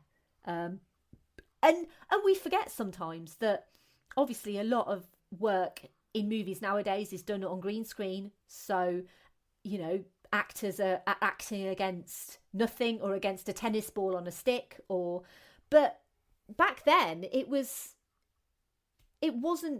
something that was kind of coming into the whole CGI, and it was something that was becoming quite prevalent in movies. But to act against something that's not there, and you're not sure where something's going to be, I find that quite fascinating, because you haven't really got anything there that you can sort of bounce off or react to, so the fight scenes specifically, I think that are done very well in this movie, because they're serious fight scenes, but there's a very comedic element to them, and you kind of find that throughout the movie. Really, is that there's little comedic things kind of planted everywhere, and little lines and little in jokes and just general performances that are actually very, very funny. And obviously, most of the laughs come from Benny. And he is basically just there, but I think that Rick delivers some very funny lines. Evie has some very funny lines. Jonathan has a lot of very funny lines, because he's a bit like Benny in that he's a bit of a coward, and he's kind of only there for the treasure, but because he's Evie's brother, he kind of gets away with it a lot more. But I kind of feel like he's actually a little bit like Benny, really. Jonathan's really the one who saves the day, in a sense that he is reading from the book. So this is the Book of the Living, in order to kill Imhotep. And he doesn't know what a particular Egyptian word is. And so he has to ask Evie. But at the time, Evie is actually fighting an Uxanamun who has a knife and is obviously trying to kill her. So she basically asks him, what does it look like? And he's like, a stork. And she tells him it's a Amenephus. And the fact that she knows Amenephus, Jonathan can actually finish the transcription and essentially send Imhotep's soul back to hell. And then he becomes mortal. And I always find the scene at the end quite sad because, as I've mentioned, this is a love story essentially for Imhotep and Anck-su-namun, and that's all that Imhotep wanted. Was he was going to release all these plagues and all of this destruction on the world, but he was going to do it for Anck-su-namun because he still loves her so much after 3,000 years that he just wants her back. And then to see her die again, Jonathan actually ends up getting control of the mummies. And he tells the mummies with big swords to kill Anck-su-namun. So Imhotep has to watch Anck-su-namun die again. And he's obviously very upset by that. And then for when he dies, I find that very sad because I kind of feel like all he wanted was to be with his one true love. And now he's just going to die, basically go into a pool and die. And then he basically becomes a mummy again. And then he dies. And it's quite sad, actually. Yeah, it is. I mean, I always kind of have this rule when I'm watching movies with an antagonist. I always kind of feel like, for me, an antagonist, a good antagonist, one that I'm going to enjoy, should be either one of two things. They should either be, an absolute sneering, sniveling, scenery eating, that type of bad guy that is just so bad that they're just, that they're fun to watch, or they should be somewhat sympathetic and a little bit tragic, and there should be something to their story that makes you kind of look at it and go, okay, well, maybe their methods are wrong, but I can kind of understand where they're coming from. And in the case of Imhotep, you really do kind of feel it a little bit for him, because he through no fault of his own fell in love with the wrong person, and was punished for it quite severely. You can certainly argue that the methods he employed once brought back to life to try and reconnect with his love are questionable at best. But ultimately he manages to do that, only for her to be snatched away again right at the end, and for him to be sent to his death again. And it's just like, can't the guy get a break at all? Like, not get 5 minutes with an Anck-su-namun just to say, hi, how you been? How's the afterlife been treating you? I've been waiting for you, So, you do feel it a little bit for him. You do at the end. It's quite sad. Yeah, I think you're absolutely right about villains, because a lot of movies now, you've got it's almost like a cardboard cutout villain of, oh, well, I want to destroy the world. And I'm always like, yeah, but why though? Like, why do you want to destroy the world? What's in it for you? Like, and like you say, you either want a villain who's just completely evil but fun to watch, like Hans Gruber, for example. Hans Gruber is a despicable person, but boy, is he fun to watch. Yeah. Like, Alan Rickman is so phenomenal in Die Hard. But yeah, may you rest in peace, because he's very, very fine actor and much missed. But ultimately, I think you want to understand your motivations of your villains. And love, I think, is something that it doesn't matter who you are, it doesn't matter how old you are, what you've experienced in life, or your religion or whatever, you will always understand the motivation of love. And when you find someone who you have that connection with, and obviously, like you say, it probably wasn't the greatest thing that for Imhotep to rain all this destruction on the world just to be with his lady love, but ultimately you can understand if you had one more chance to be with that person who you loved so much and then lost, you absolutely would. And it would kind of be a situation of, well, I don't care what happens to anyone. I mean, obviously, I think most people would draw the line at causing death and destruction to the whole world just to be with your ex. But, you know, it's... I think that anyone can understand that motivation and feel sympathy, you know, and empathise with Imhotep in a way. And I think that's what the movie does so well, is that it would be very easy to just kind of, well, Imhotep's just the bad guy and he just wants to destroy the world. But it's not that. It's the destroying of the world is a bit of an afterthought for Imhotep, and he kind of doesn't care about it. But ultimately, he just wants his lady back. It's actually quite a sweet story in that regard. And like I said earlier, the romance between Rick and Evie is also, it feels very genuine and very kind of heartfelt, and it kind of grows as the movie lets it grow, which is nice because obviously, like we've said, the Brendan Fraser and Rachel Weisz have this wonderful chemistry sort of throughout, which helps immensely. It ultimately is this kind of perfect blend of, you've got the action, the adventure, horror, comedy, and the romance, and it's all like this perfect package where each part feels complete. You know, you can't say it's not a complete horror movie or a complete comedy or a complete action adventure. It's all of those things kind of mashed up into this sort of wonderful package. And a lot of it feels like it was actually really well thought out. Like, it wasn't just, oh, well, we need Rick and Evie to get together at the end. It feels like it's woven kind of throughout the movie, and it's not just there to service fans. It's there because it works for the story. I feel like we've kind of gone through the plot of the movie quite quickly, but I also kind of feel like if anyone's seen the movie, then they kind of know all of the plot kind of details anyway. And I think it's kind of a bit more important to focus on maybe more so the fact that the movie is like this complete genre mix that you don't get very often. And I think we've mentioned Indiana Jones, and I think Indiana Jones is probably the only point of reference that you could argue also does all of those things, because Indiana Jones also has gone into like horror, you know, like with Temple of Doom, for example, still frightens the life out of me. Completely. And obviously the comedy, the Indiana Jones stuff, and the action adventure. So I think it's something that it's understandable that Indiana Jones is the obvious kind of reference point for this movie. But again, I would argue that I love this more than any Indiana Jones movie.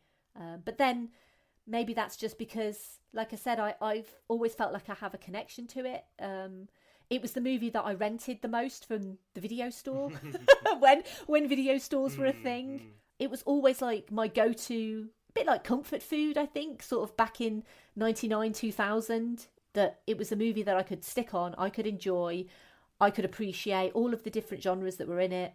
And there are plot holes, there are things that the characters do that are silly, but ultimately it doesn't matter because it feels like lightning in a bottle. It feels like, how could they ever do a movie like this ever again? I don't think they can. No, I mean, as you said, they caught lightning in a bottle. And, you know, when you have a movie that does so many things well in the way that The Mummy does, you kind of just don't care about the things that it does get wrong, which are not many anyway.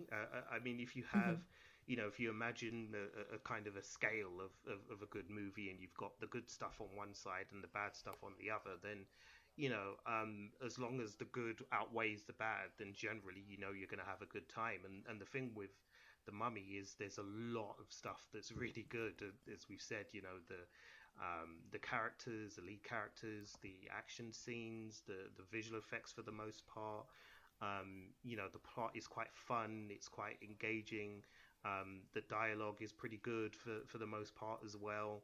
There's so many boxes that it ticks. The cinematography is great. As I said, there's really just some incredible shots in this movie that really kind of capture the essence of the place and the setting and the time superbly well. When you've got all that stuff, then really the few negatives that there are kind of you can kind of live with it. You can live with that because it's really difficult to find the perfect movie anyway, in my opinion. Even some of the movies that some people herald as absolute classics and finest ever made, if we wanted to nitpick, we could find nitpicks with them. But yeah, definitely. But that's not what being a movie fan is about. And I always feel if you're a movie fan, then there's something in The Mummy for you to enjoy, regardless of what type of a movie fan you are. So for me, it's just a brilliant movie. Brilliant. Yeah. I really hope as well, like I mentioned earlier, it's the 20th anniversary of the movie this year. And a lot has been made of other movies that are turning 20 this year. Generally, 1999 is seen as one of the greatest sort of modern years for movies.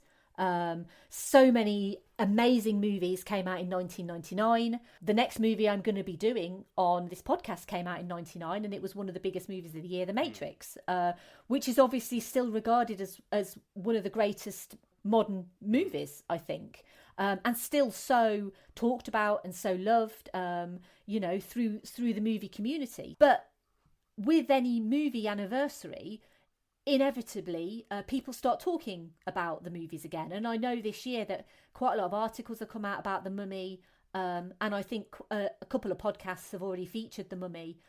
And I wanted to feature it just because it's literally like my absolute favourite. Like I say, it's like comfort food. I can sit and watch it and enjoy it every single time and get something new from it every single time as well.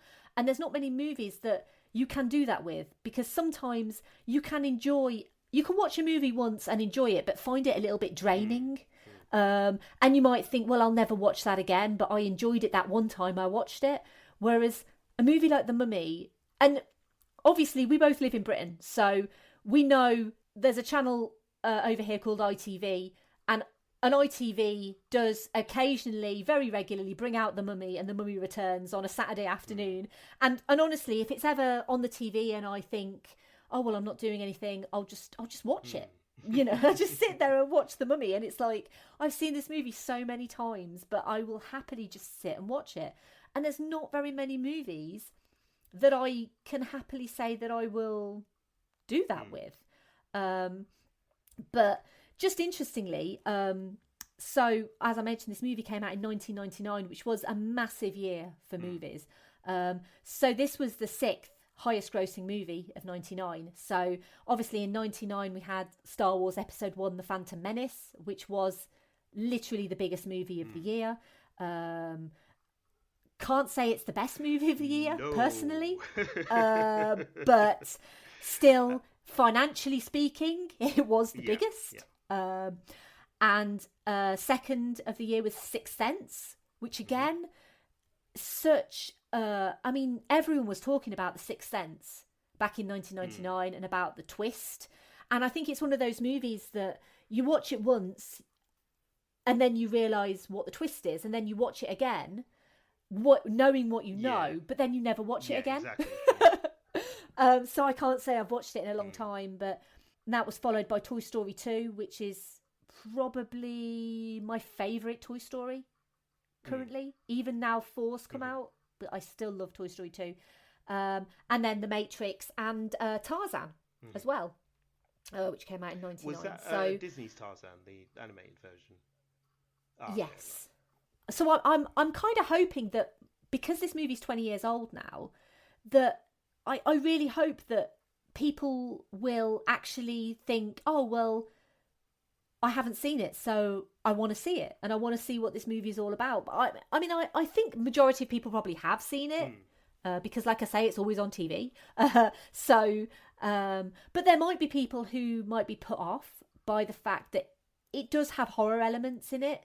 And obviously, we didn't kind of go into the scarab beetles in a lot of detail, but the scarab beetles are probably the most horrific. The fact that they can kind of go under your skin and eat you from the inside, that's quite horrific. But I hope that with the 20th anniversary that more people will actually watch it and appreciate it a little more, because I think it definitely deserves it. And I know that a lot of people do love it. It's not like it's a movie that didn't do so well and is finding its feet 20 years later, because it did do well at the box office. It did well enough to warrant a sequel. I mean, it like I said, it was made for 80 million. It made $415 million. So, and the day after release, the studio called Stephen Sommers and was basically like, we want another. It was like Thor in the coffee shop. I like it. Another.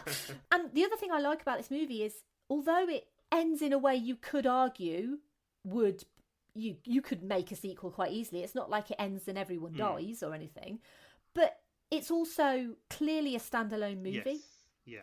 Yeah. That no sequels were intended. It finishes it in a nice, lovely way where they kind of go off into the sunset. They happen to have all of this treasure in the camel, and Rick and Evie kiss, and it's lovely and they're perfect. And I think that's another reason why I was never 100% keen on The Mummy Returns, because I think it's a decent enough movie, but I just felt like the chemistry between Rick and Evie is so much better in this movie, kind of, because in the sequel they're married. And it's like, I mean, the there's not it, by the time it definitely has. Oh, and it was nominated for an Oscar for sound.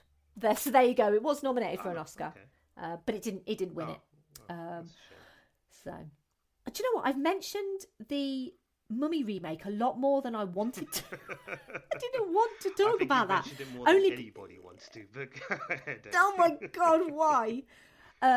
So, The Mummy Returns, I don't enjoy it as much. No. I'm more than happy to sit and watch it, and I think there are parts of it that are enjoyable. Interestingly, I found out that the VFX wasn't finished for the movie. Yeah, and you can tell. Because it doesn't, the CGI does not look as good. It really kind of suffers. I think because obviously you've got all of the cast back, and I think it's fine.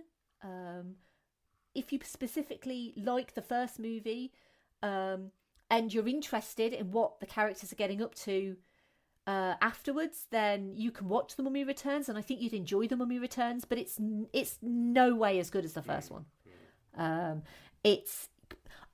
part of the reason for me is because you've got a child, and I know that sounds terrible, but the child actor isn't particularly brilliant. No, yeah, I would have to agree with that. He does that thing that child actors sometimes do, and this is why I have such a tricky relationship with child actors in films in general. He kind of over exaggerates things, and I don't know if that's if that was down to the director telling him to, you've got to play up the fact that you're scared, play up the fact that you're being a cheeky scamp, and do all of that. I don't know if that's the direction he received or whether that's just what he brought to the character, but the problem with having children in these types of roles is that because they're not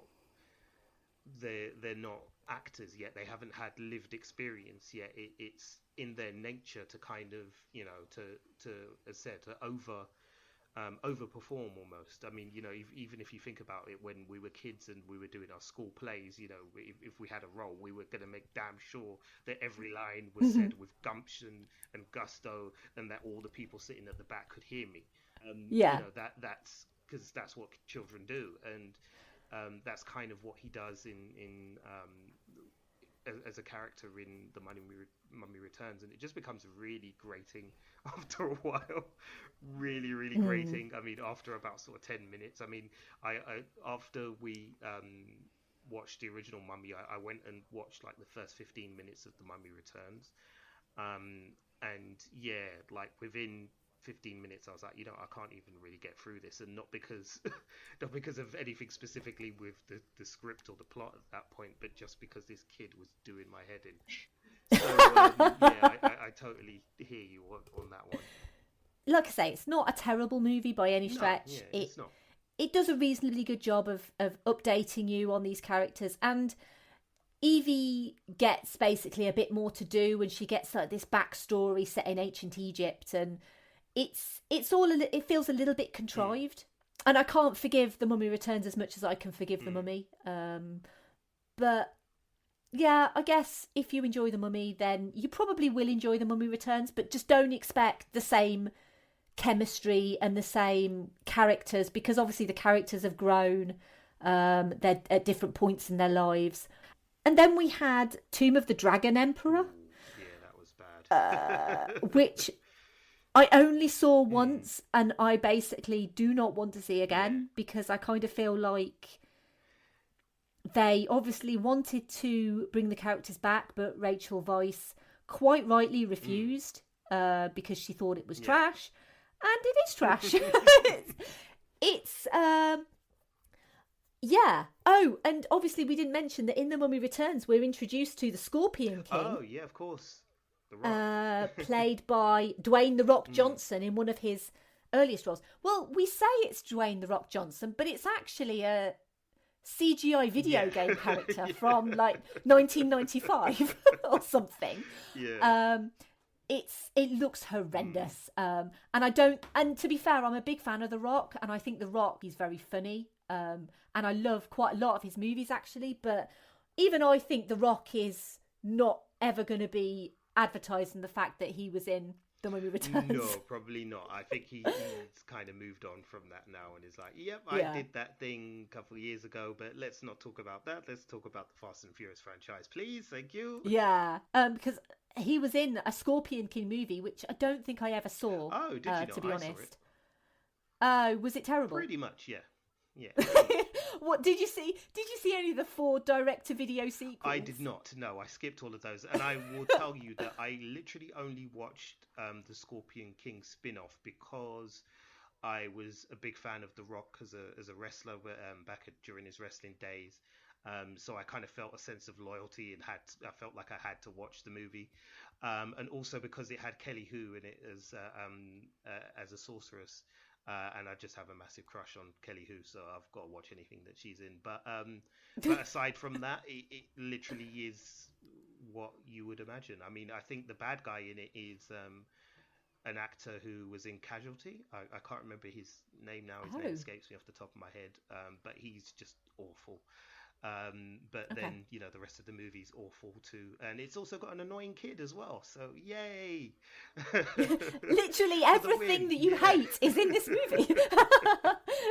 Wow. So, yeah, let's not recommend any of the Scorpion King movies to anyone. And obviously we have mentioned, well, I say we, I mean we as in me, has mentioned the Mummy 2017 a few times, only because it's very easy to see where that movie went wrong when you look at The Mummy 1999, because that movie was so right. Do you want to tell us a little bit about what you think about the Mummy reboot at all? Oh, goodness me. So I have a Cineworld membership card which allows me to go and see movies whenever I want, and I remember when this movie was advertised, they were talking about it being part of this new franchise that Universal Studios was creating called the Dark Universe, which was essentially going to be a series of films featuring the classic Universal monsters that they had access to. So the creature from the Black Lagoon, Dracula, the Wolfman, Frankenstein. There were going to be all these new movies, and they were all going to be interconnected with each other, sort of MCU style. And I remember immediately being hugely skeptical of it, because what they were talking about doing just didn't really make any sense. I know, in the classic Universal movies, you occasionally had, a character appear in a movie or two, but It certainly wasn't done with a view to building a franchise. It was done because, at that point, that's what they wanted to do with the stories with those characters. So I felt they were off to a bad start already. Then I saw the trailer for the Mummy 2017, and I thought, oh God, this doesn't look good. But I found myself at a loose end one day with my Cineworld card and thought, you know what, let me just go and see it anyway, so I can say I've bad seen mistake. it and it's done. And boy, was that painful. I'm the one positive thing I can say about it is, hopefully it hasn't damaged Sofia Boutella's career too much, who's someone I really love, and I really hope that she goes on to much bigger and much better things than this. And she's certainly not bad in the movie. She brings a lot of enthusiasm to her character. And, she's certainly somebody who, as said, doesn't deserve to be condemned by this absolute nonsense. The Tom Cruise casting, I just don't get it. Why would you bring, when you know what Tom Cruise is and the type of actor that he is, why would you bring him into a movie like this, other than because you think he's hugely bankable and that people are going to come out and see the movie just because Tom Cruise's name is on the poster? The visual effects are awful. The story is ridiculous. Where else? Like Russell bloody Crowe. Sorry, I mean I shouldn't say that, but my goodness, he's terrible. It's just a complete mess, and it's got none of the character of the 97 Mummy movie. It's got none of the humor. It's got none of the style. It's got none of the wit, the charm. The action scenes are terrible. Even though they have access to better special effects, the special effects in the 2017 Mummy I thought were really appalling, considering how much money they'd spent. It's just bad. It's just bad. Like, let's just leave it at that. So, it's bad. So I'm guessing you didn't like it then. Can you tell? just a little inkling that I've got there. Call it female intuition. I don't know, but I'm thinking it's I'm thinking you don't like it. I think you should just speak your mind and tell the truth. Yeah, it's like I say, I think I gave the movie half a star on Letterboxd because I hated it so much, and I think that was only because the Book of Amun-Ra is in that movie. It's like a very brief scene in Russell Crowe's office. You can see it on the shelf, and I'm just like, for the Book of Amun-Ra, I will give this movie half a star. And it obviously tried to link it to the original. Well, they're not obviously original, but the 1999 movie. It tried to link it. And otherwise it's a complete failure in every regard, pretty much for every single reason you've just said. So I'm not going to bother repeating because I feel like I'd just be wasting precious vocal talent to repeat that. At this point, I like to sort of list social media thoughts on The Mummy, and I have had quite a few. The first is from Sade at Offscreen Babble. She says, "The Mummy is such an enjoyable and rewatchable movie. When I was younger and The Mummy was on TV, I would always stop and watch it no matter where it was in the film. It's funny, full of exciting action and two great characters, Rick O'Connell and Evelyn Carnaghan. It's awesome to see Evelyn passionate about Egypt and learning about the culture. She also stands up for herself and doesn't allow anyone to speak down to her. And Rick O'Connell, I mean, come on, it's Brendan Fraser. Rick is brash at times but sweet and heroic. Also, he's freaking hot." Agreed. At Pulp Cereal said, "Until last year I hadn't rewatched these movies since the original home movie release. I didn't remember much. My mind was kind of blown. I was like, oh my god, this movie is an adventure pulp. Love them. I hadn't watched the film in almost 20 years, found the DVD set last year and decided to give them a shot. 20 minutes into the first film, I realised that these movies were adventure pulps and fell head over heels in love. I loved the first two. I've tried to watch the third one on 3 different occasions and can't finish it." Claudia at You're on Claude 9 said, "The Mummy is probably my favourite of the Universal monsters.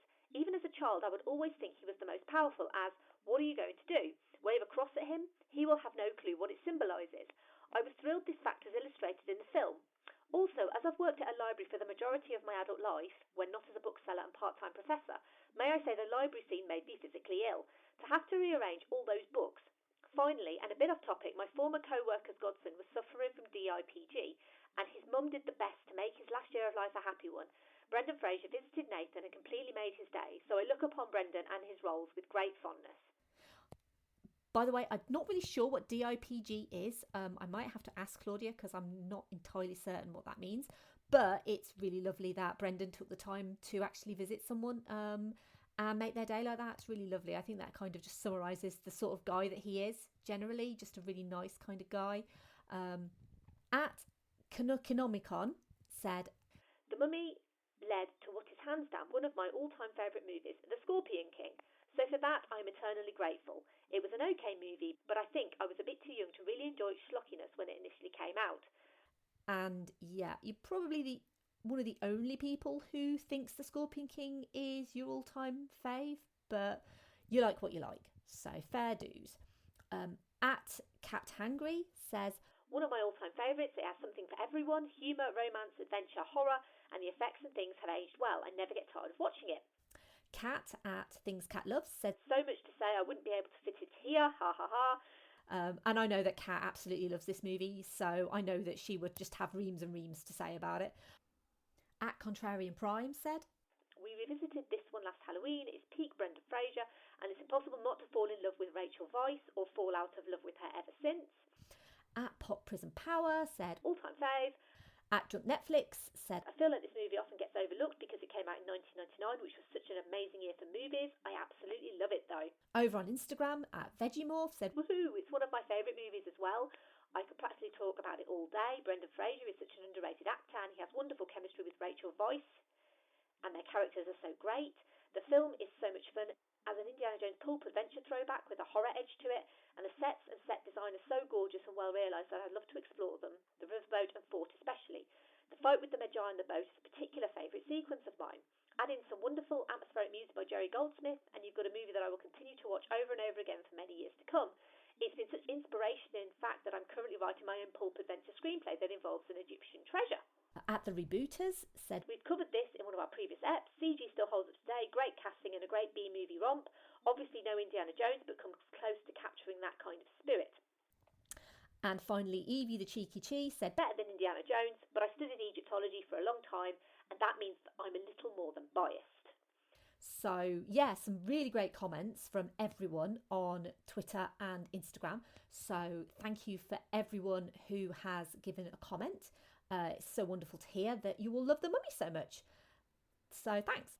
What I want to do now is I want to obviously give you an opportunity to plug your show and where people can find you and how they can subscribe. Basically, you can plug WooLongTalks, you can plug Bebob Rewatch if you want to. Basically, whatever you want to do, just go ahead and do it. Lovely, thank you. Well, we are available just about everywhere you can get a podcast these days. WooLongTalks can be found on Apple Podcasts, on Google Podcasts, Podbean, Spotify, SoundCloud, Stitcher. I believe we'll be on Player FM as well. And I think that just about covers it. We also have a YouTube channel where episodes of our podcast go up along with the occasional short videos that we do. All of that is found under WooLongTalks, so just type that into your search engine and that should all pop up for you. Same applies for our social media accounts. We're available on Twitter, on Instagram and on Facebook at WooLongTalks. We also do have another Instagram IGTV channel as well, which we haven't updated recently, but we will be updating again going forward because we've got lots of little ideas for short vids and stuff that we want to do. And we also have a website where you can read some of my incredibly old blog pieces from 2016 if you're so inclined, or you could just check out some of our podcast episodes on there, and that is at www.woolongtalks.com. Thank you so much for coming on. It's been a long time coming, I think, and obviously it's been something that we've been trying to do for such a long time, to get together again and talk about basically any movie in general, but specifically The Mummy. And it's been such an honour and a privilege to have you on here and talking to me, because like I say, I respect the hell out of you and Rich and admire you guys. You literally are the nicest guys in podcasting, and I think you've proven that you are literally the nicest, kindest, most humble, most professional guys that are out there podcasting at the moment. And obviously I am such a fan of your show, and I would completely recommend anyone who's listening to this to obviously listen to you guys, because I think you do such wonderful work. I am genuinely so grateful that you have come on here to talk about The Mummy with me. Oh, thank you so much, Em. It's been a pleasure, and I always love talking about The Mummy, and I get the feeling you and I could go on for about 4 or 5 hours about this. Yes. Yes. If time was, of no consequence to us, but unfortunately it is. But yeah, it's been an absolute pleasure to be on here with you. It's been a little while coming, but it was definitely worth the wait. And I would just say as well to anybody who's listening to this, if you haven't heard Em's appearance on WooLongTalks, it's absolutely legendary. It's done gangbuster numbers. It's, I think, the longest recording we've ever done, but it's absolutely worth it, because Em is just such a superstar. She covers so much ground so well with that movie, and the passion that she brings for the movies that she loves in general is just so infectious and just so enjoyable to be around. So absolutely make sure you listen to that episode on our channel if you haven't already, because Em definitely steals the show there. So, but thank you again for having us. As I said, it really is an honor, and we really, really appreciate it. Thank you. No, thank you. And yeah, my reputation for long podcasts precedes me, because I think every single podcast that I'm on has to be at least